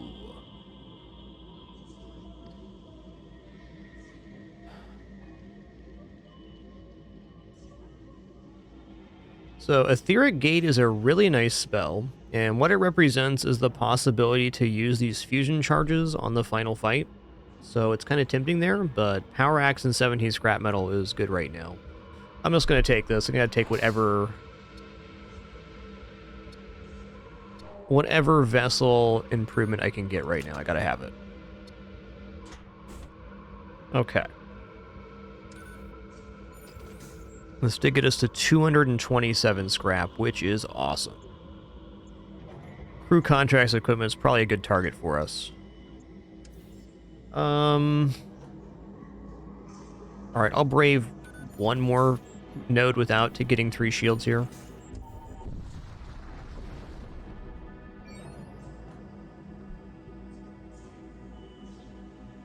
Alright, let's attempt to stop him here. That is a very serious system. Whoa. Okay, shield overcharge are going to be our saving grace. They have 7 projectiles for 9 damage on a appropriate timer. That's really nasty.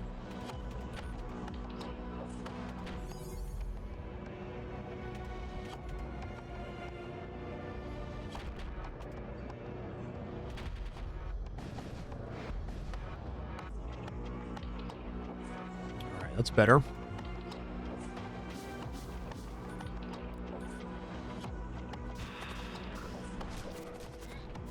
I think I've overall been undervaluing the shield charger system.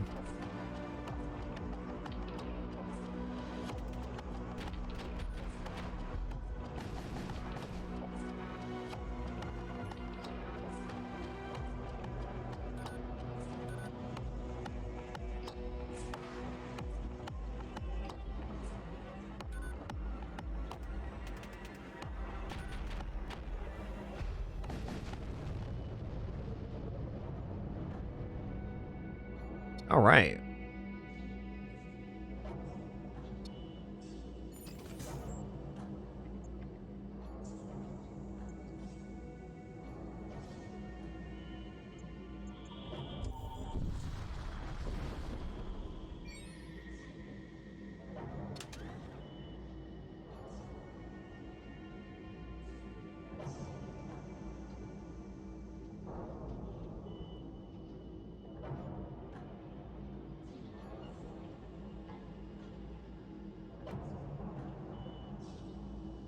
Man, barrier relay is really good. I'm going to buy barrier relay here. And then I'm going to buy 3 shields.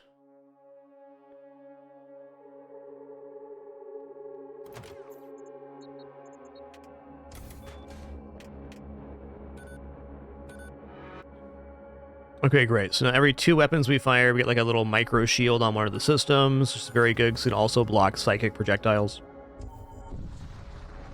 So it gives some better defense. Whoa! What's up? You find your ship under fire from a malformed cold vessel. Its crew is dead, yet some fiendish force allows it to continue functioning. That is a nasty unit. Kills grant +1 damage for duration of encounter. Listen here, man.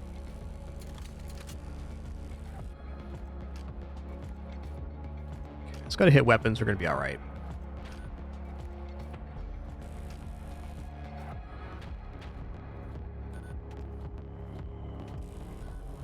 Yeah, I don't think the ship's actually that scary.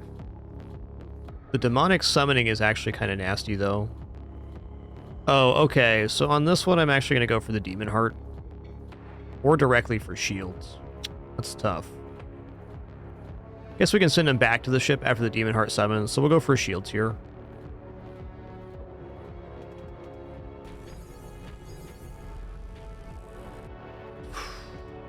Big whiff.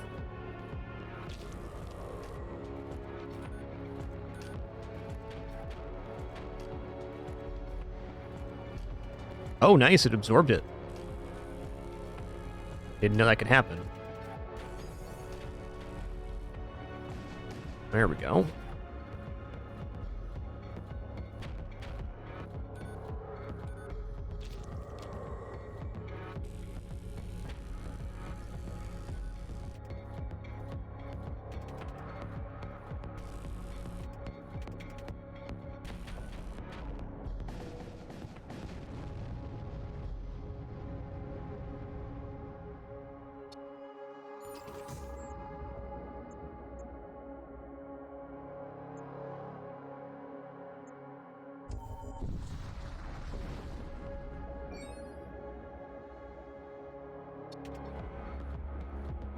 All right, this guy has a lot of projectile power. Let's just get the goop going on here. You've been gooped.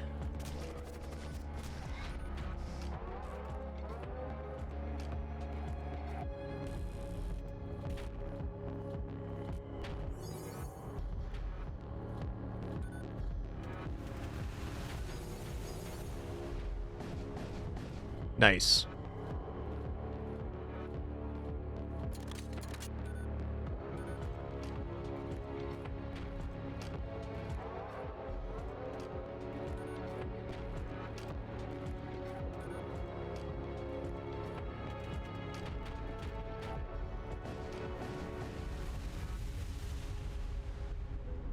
Looking good.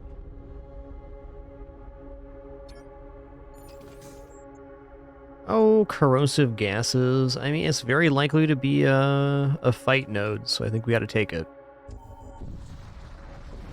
This run's kind of weirdly recovered right now. I just need crew. Oh, man.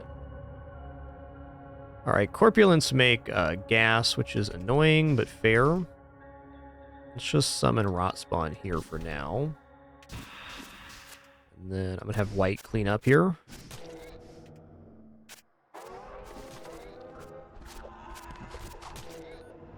They heal and poison? Oh, they do. Okay, well, I guess I didn't do myself any favors there. He's not even in sensors yet. Something I can do here if he ends up getting close to hitting sensors is I can teleport him. In fact, let's do that now. Save our system here. Oh, he reappeared in the same room? I guess random is random, huh?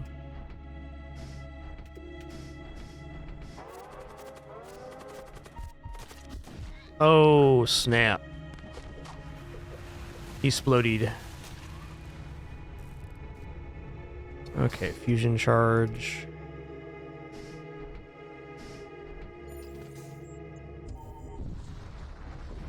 Crew is definitely yikes right now.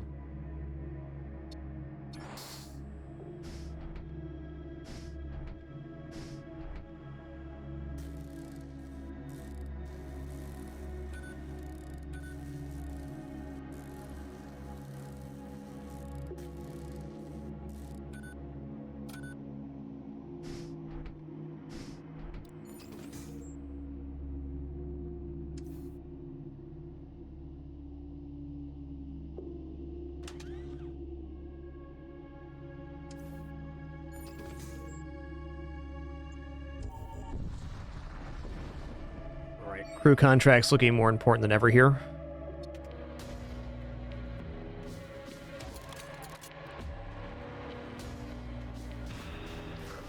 What's being summoned?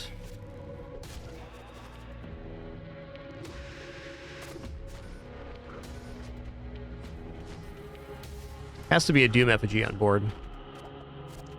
Oh, hey, I can do this. Forgot about that. Oh, no. Get him, White. That was a really fortunate teleport. He went into the crate room.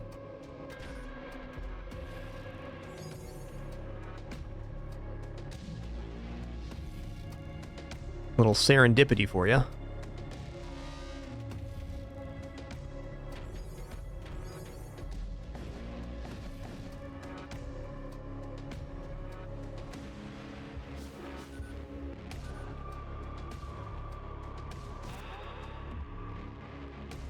Have White clean these up.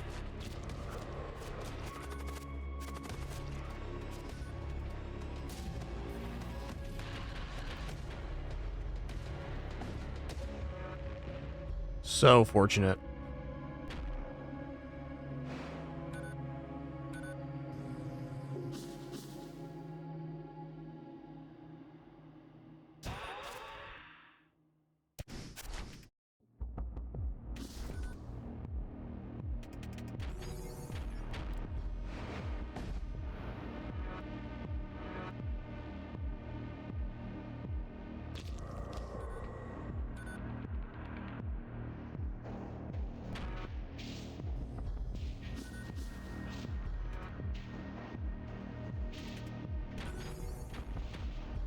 didn't realize how much like a hard counter these barriers were to the Demon Heart. It's been really nice.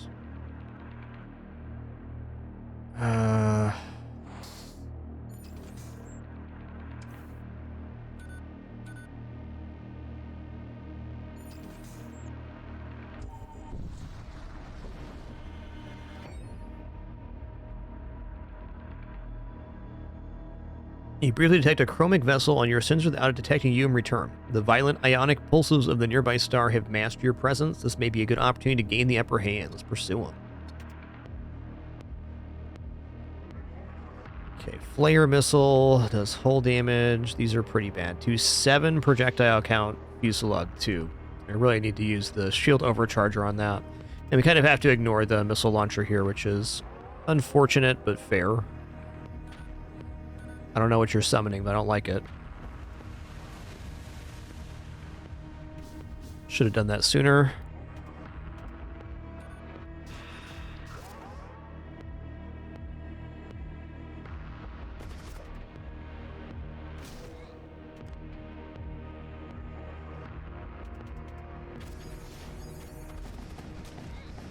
Okay, well, that's down.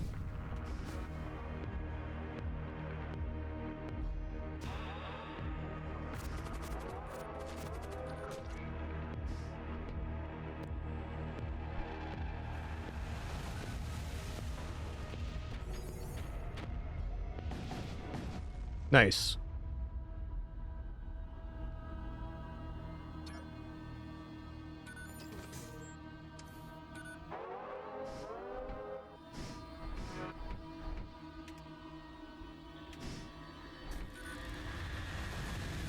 Not the worst place to leave a breach, but might as well fix it up.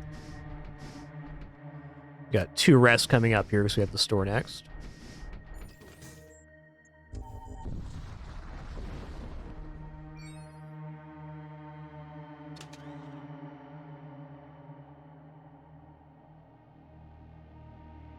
Dude, this is so many crew. Okay, well, Hex Priest is kind of a must, because preventing target system being repaired is excellent. I might just take these Conquerors, too, just to have a crew on board, like buy all 3 here. It does set us behind on ship upgrades a little bit, but it makes it so we're not one bad boarding event away from catastrophe.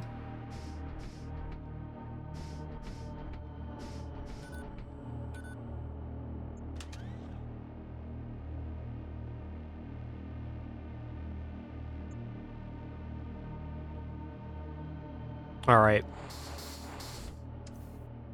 Not pleased with that purchase, but I do think it's a necessary evil. Hex Priest is one of my favorite units. This Techno Virus preventing a system from being repaired for 20 seconds is great. It's really good versus the Infernal Vessels, and it's really good on the boss fight too, because delaying shield repair is basically the name of the game on the final fight. I still don't feel like this run is cruising towards success, but there's still a lot of time left to find things.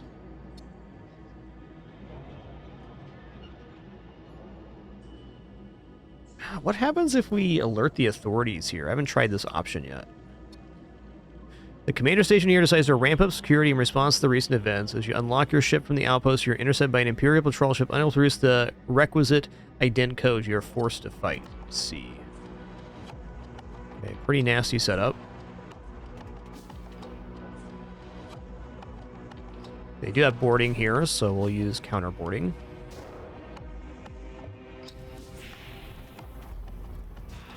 Okay, nice. We block that. That's fine.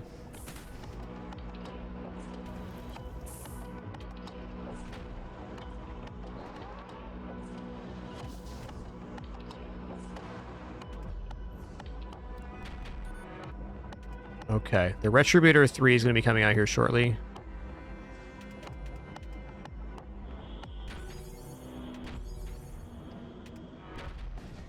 Okay.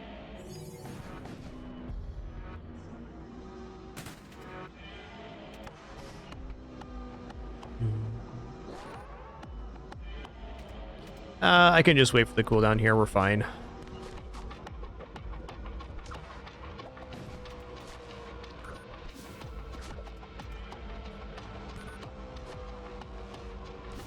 Yoink.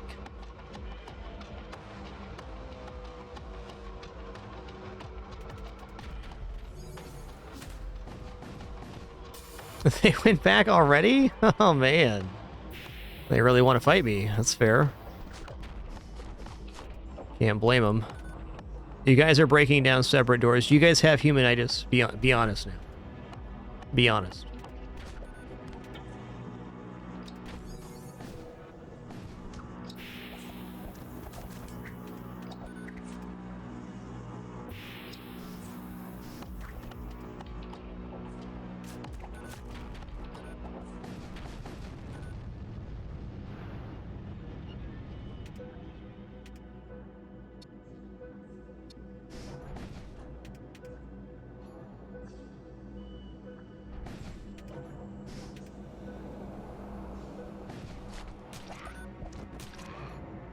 Tasty treat.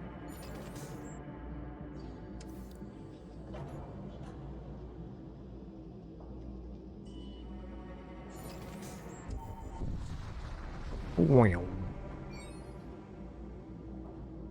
You're right to see a chromic warship obliterating an outpost. Despite suffering damage from the outpost Steven's weapons, the warship attacks you without hesitation.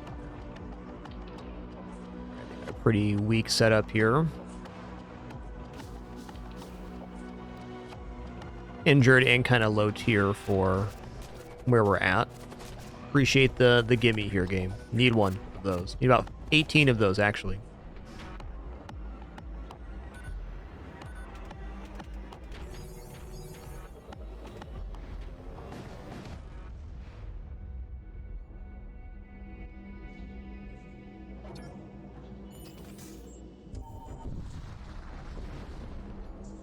Okay, well, amazingly, we survived after the catastrophe that was... Oh, definitely technical. The catastrophe that was that mini-boss fight, which you'd never seen before.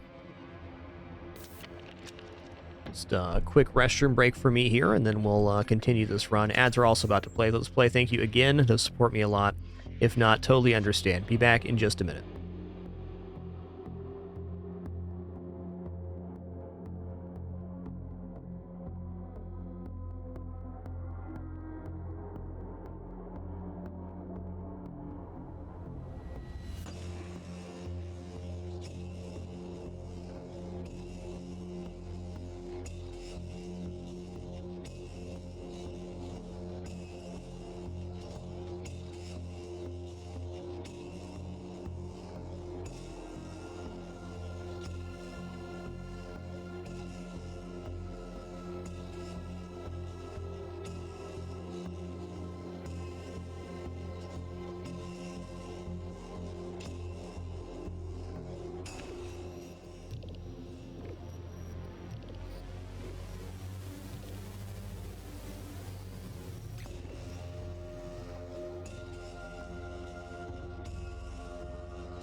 What a good Commander Dr. Pepsi.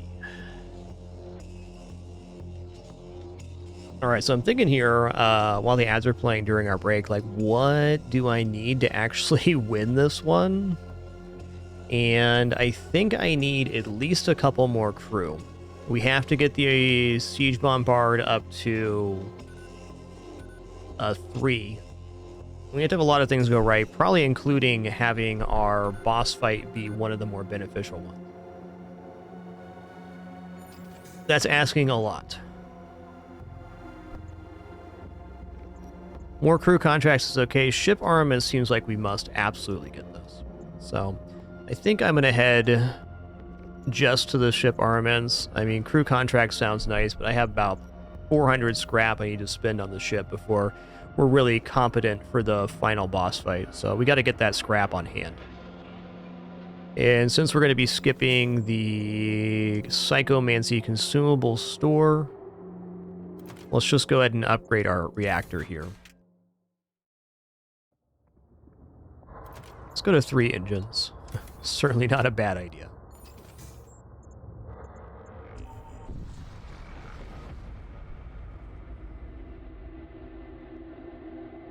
What a good commander, Dr. Pepsi. Sorry for waking you up, Pin. Sorry about that.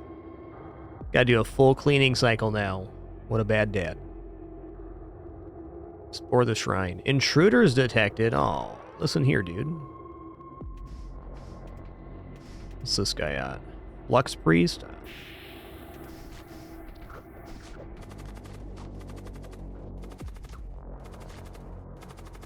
Oh, you got suffocation resist? That's fair.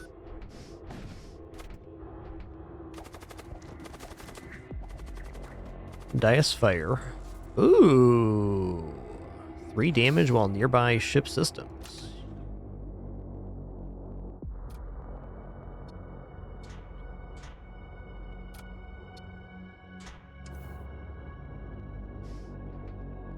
Wow.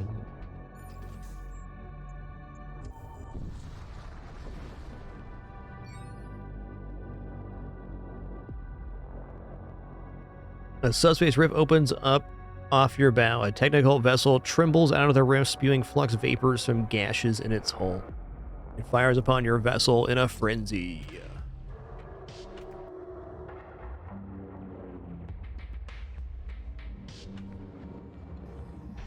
(16 and 18), so it's pretty nasty. Only ion damage in the disruptor missile, that's no big deal. The big deal is their weapons volley, which we'll be able to set off here. Nah, dog. Okay, the shield overcharged.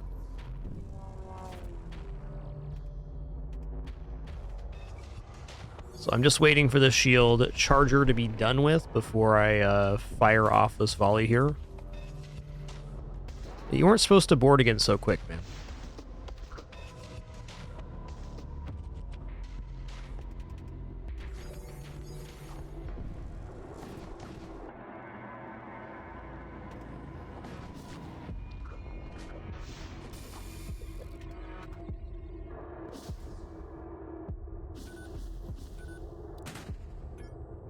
They got like level 3 boarding, apparently. Okay, he has suffocation resist, but it does not mean he wants to hang out in Node 2. We should still be able to maneuver him here.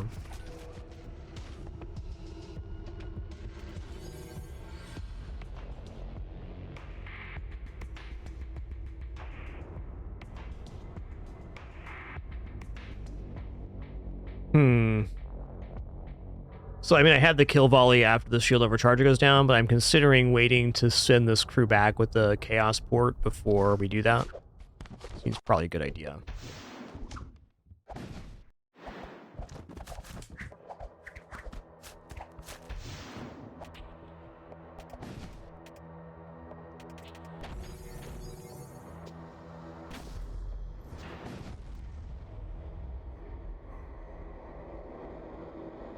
Ooh. Okay. I want the crew, but Soul Barrage. If we find another Psyker, or maybe trade out our spell for it. Okay, this is an innate spell, so we can't equip a new spell on this one. Fair enough.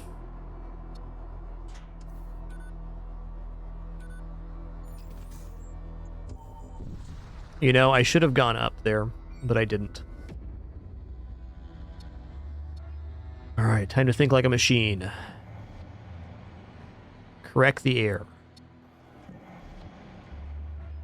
Machine inserted person is no longer efficient as decommissioned. What do you feel? Nothing. Proceed without hesitation. Okay, munitions, med drone, fair. So I think I probably should have headed up to this crew contract psychomancy.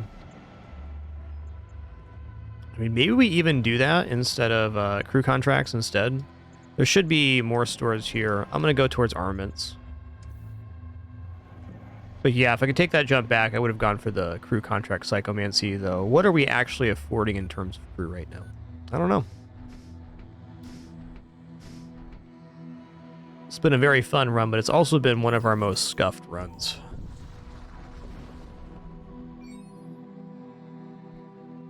Yeah, there's apparently some specific events that can happen if you have particular shrines activated. It also makes finding that type of crew more relevant, is my understanding.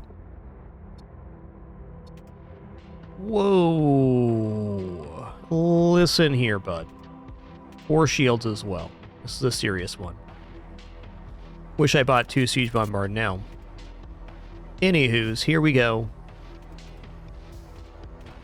Okay, they're gonna have a bunch of slowing projectiles. It's no big deal.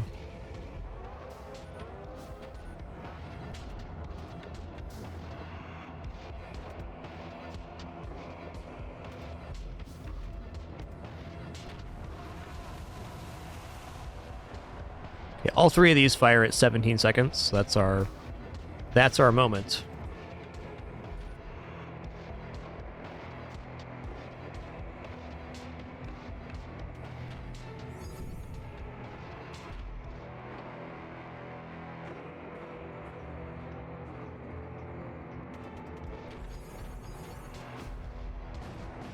I'll say bottom line is if we don't hit shields here, there's no way we can get through the rest of the ship.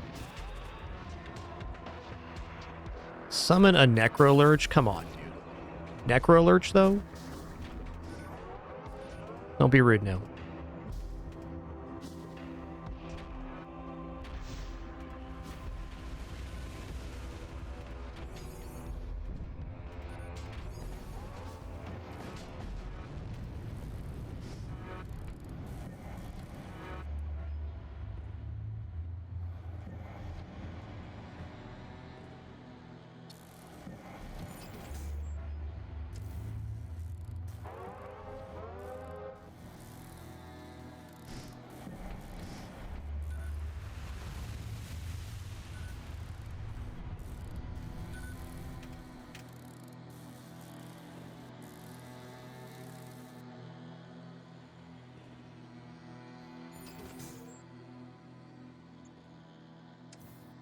Alright, I'm going to purchase 2 Siege Bombard now. We're running into 4 shield ships, so it's something we just need.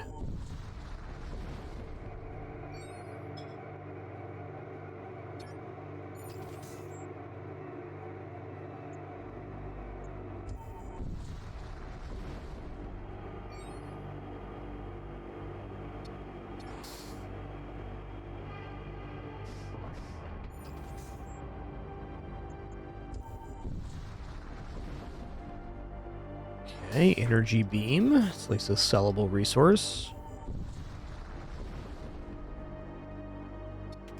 Okay, injured ship with pretty decent weapons. Okay, we'll just use our shield overcharger on their first volley. If we damage weapons here, we should be alright. Hold on, they have double Graviton field generator? Wow. That's pretty impressive.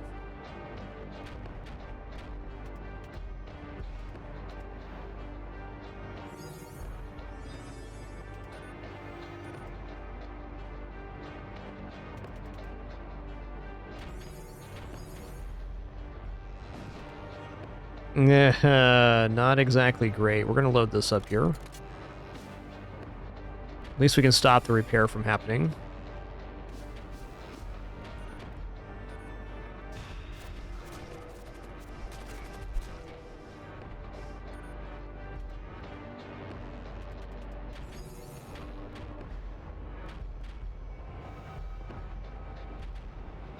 Yikes.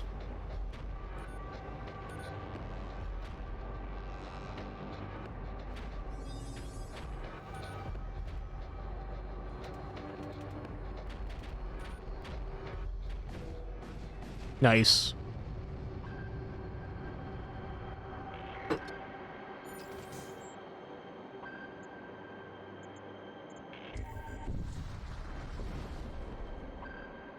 I'm gonna repair Tin Hole here. That's what we gotta do.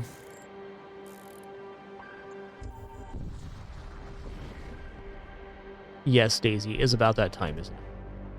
Double missile launcher. Listen here. That is rude. Double saber missile, too. That's a lot of damage. Potential. I think we're just going to go for the slam jam on shields here.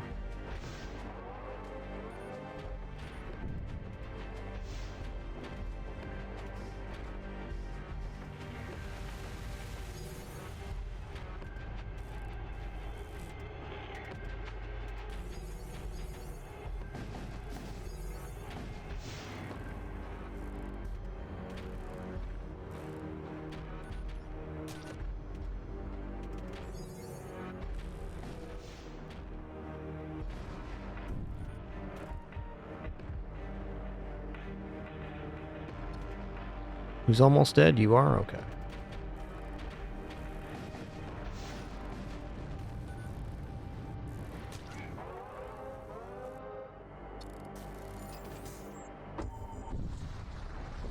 Alright, what do we got going on here?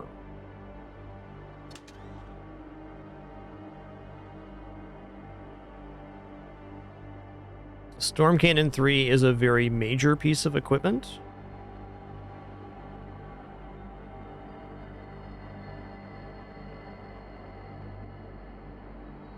Six shots for 3 power.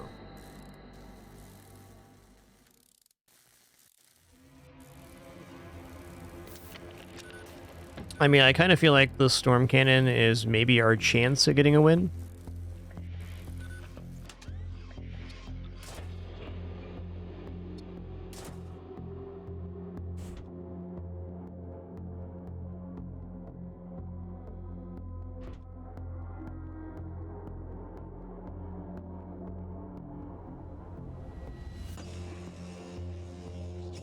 Yeah, socketing in beam weapon is not a bad idea.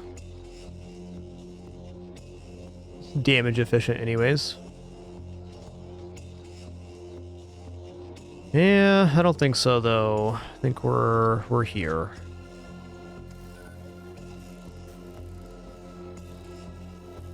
Yeah, sure, no, you can steal the pilot. It's definitely a way to do it.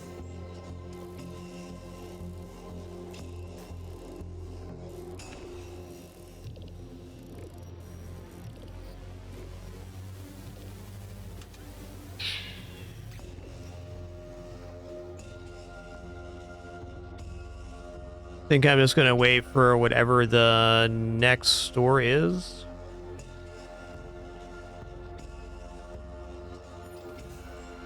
Alright, good luck to me.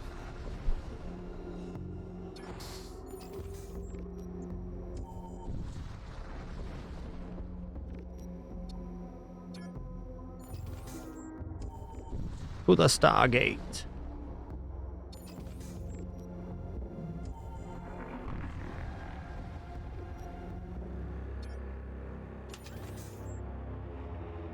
Okay, ship armaments, consumables. Oh, it's Necro Barge. That is pretty bad. Pretty bad.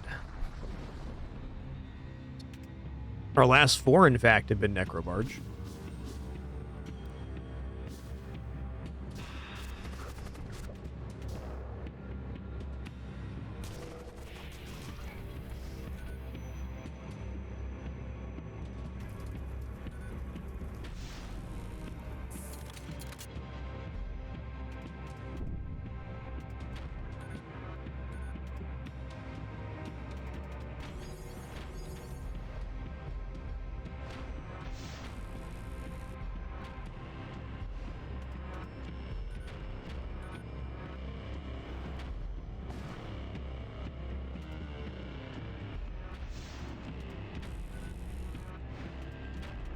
I'll wait for that to fire next time again.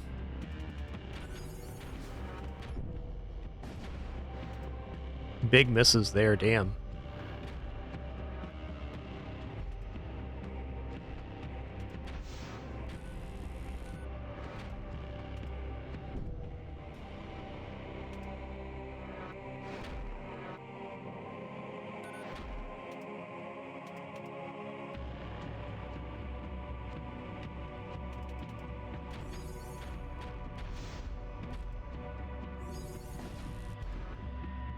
It's at least a start.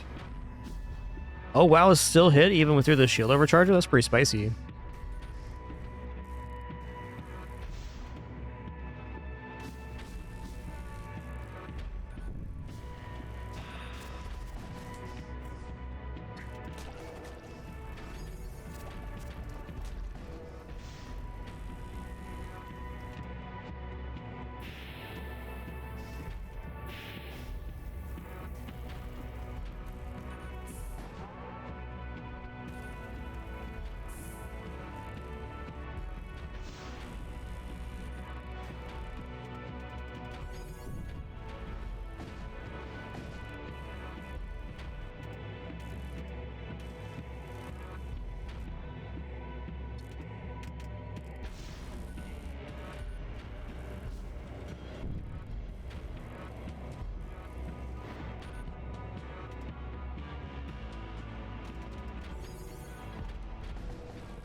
Yikes.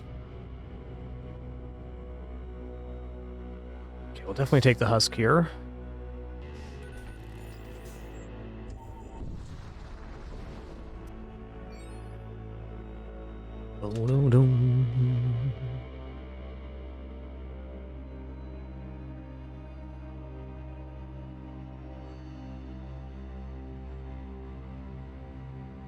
Alright, to be fair, I do have a Soul Barrage right now, so I can get up to 4 damage projectiles on the Soul Spear. It's not bad.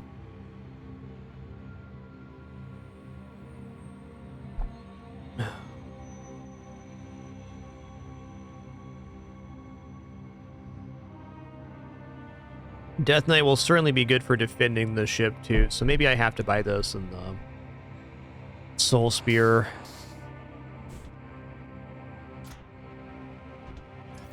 Is a concession though.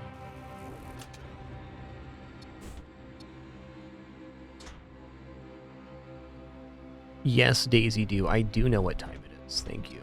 I'll equip the commander with the Soul Spear before the end, but not yet.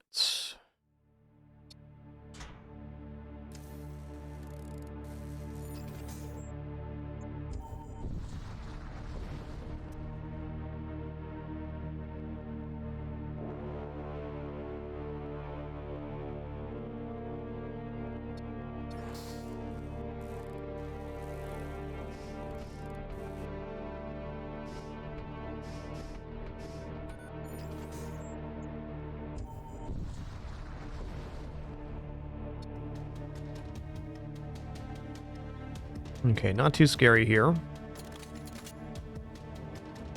I just have so many things I'd like to spend scrap on that we aren't going to get here.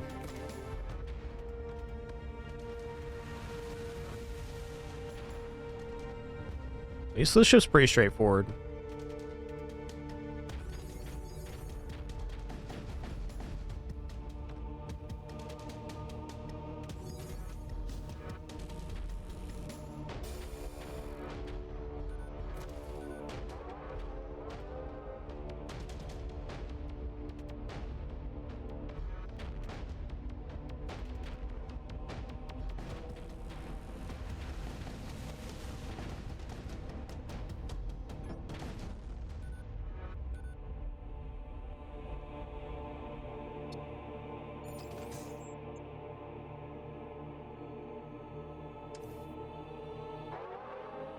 Boing, boing.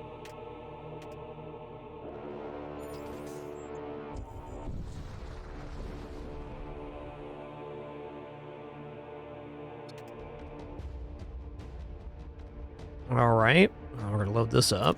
Get the shield charger going off immediately. If I can just hit weapons here, we should be alright. Really, are they not going for the shield overcharger yet? What's up with that? There we go.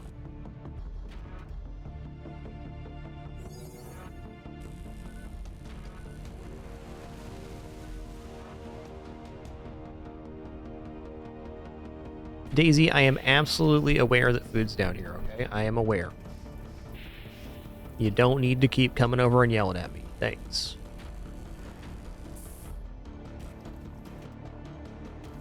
Why is the air not coming out of this room? The hell? That's weird.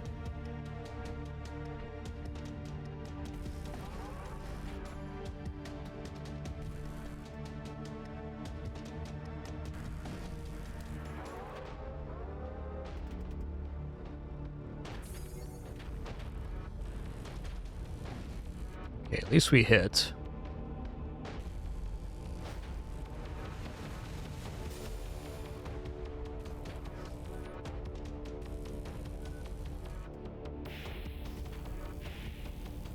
Okay, fire your spell, though. There you go.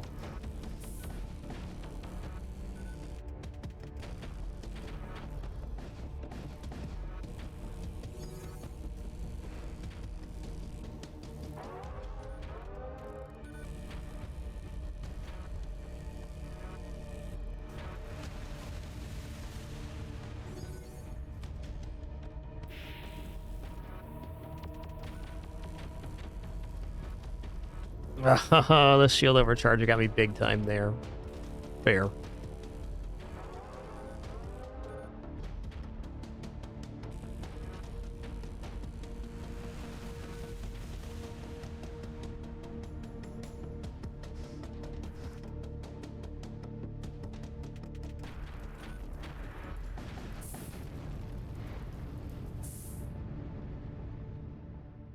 Okay.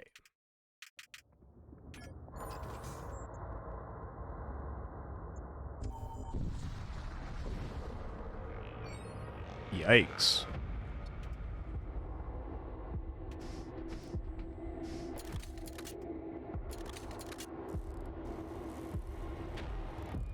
We're just gonna do our darndest here.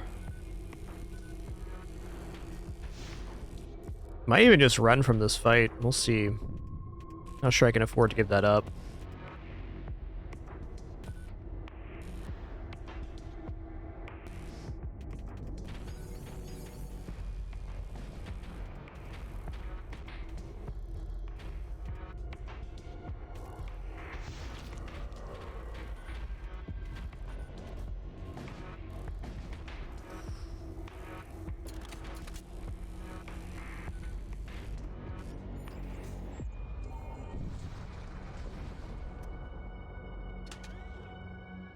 Okay.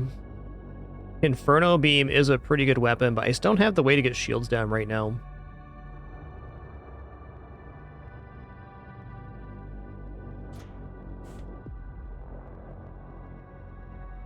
Okay, well, this is looking pretty grim. I'd put our chances of winning here at under 10%, but there are still chances.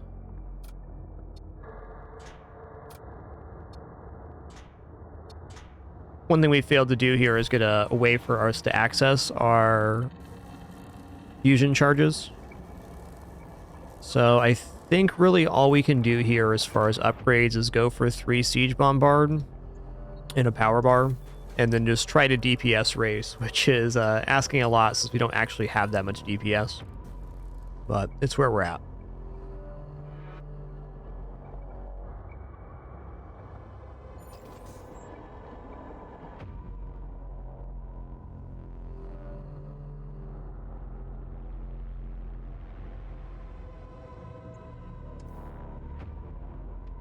I think Doom Engine probably would have been our best one to get. Let's get our crew sorted out here. Okay. Okay, good luck to me, Necrobarge. Here we go.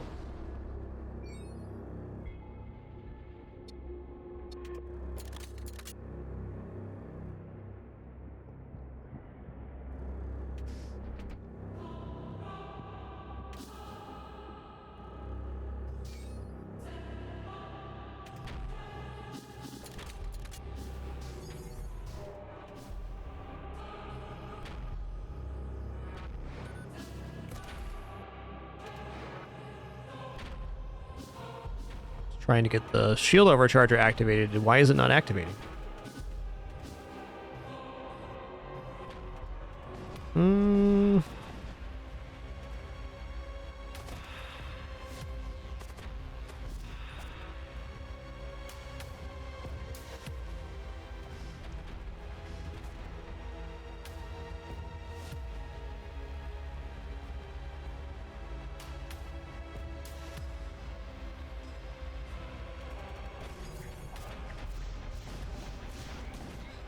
I'm curious why I didn't activate the shield charger there. Oh, I should have saved this for the second volley. Okay, well, no matter where you go, there you are. We're right here at the moment.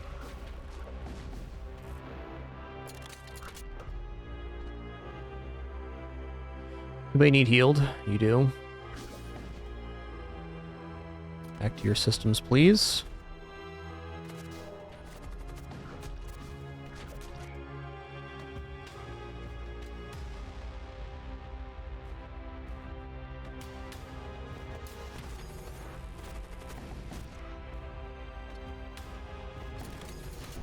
Okay, weapons went down there. Okay, we do have both of the sieges up, but if I can't get weapons repaired, we in trubs. At least nobody's on weapons right now. That's nice.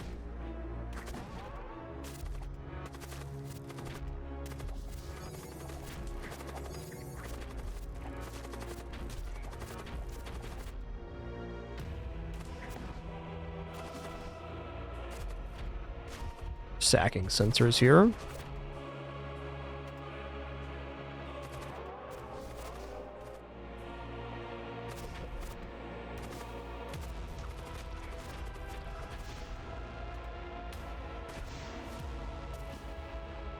Oh, he's still in combat?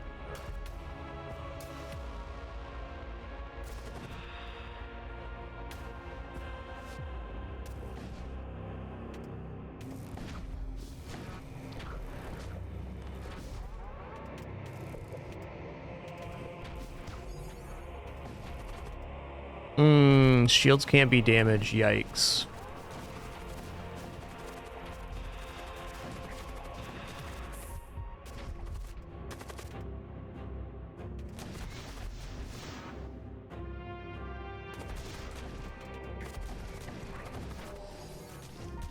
Yep.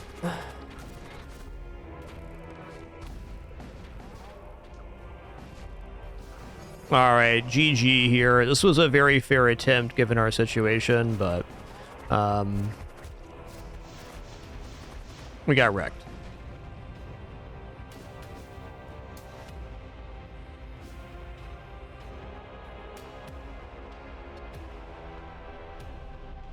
Wow, only 3,500 score, and that really felt that too. We had a lot of issues on that run.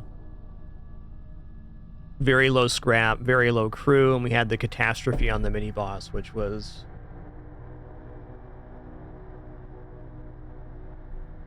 definitely good.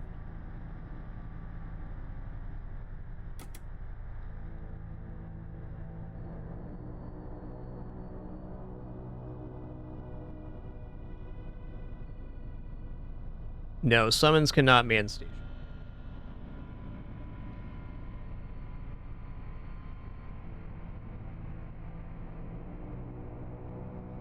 All right, everybody, that's going to conclude today. Thanks for the shorty. I appreciate it. Want to get my main purpose of today's stream was the dev interview. You can do excellent interview for that.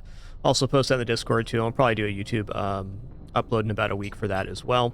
Just thank you all for the great time, wonderful company, awesome conversation. Had a good time losing that run and had a great time with the dev interview too. It was great to hear Morph's thoughts on the game and his overall thought process for a bunch of varying stuff. Definitely very insightful. Thank you all once again for the great time, wonderful company, awesome conversation. I will almost certainly be back and at it tomorrow for some more fun. Until then, keep it dapper and be good to each other. Appreciate y'all.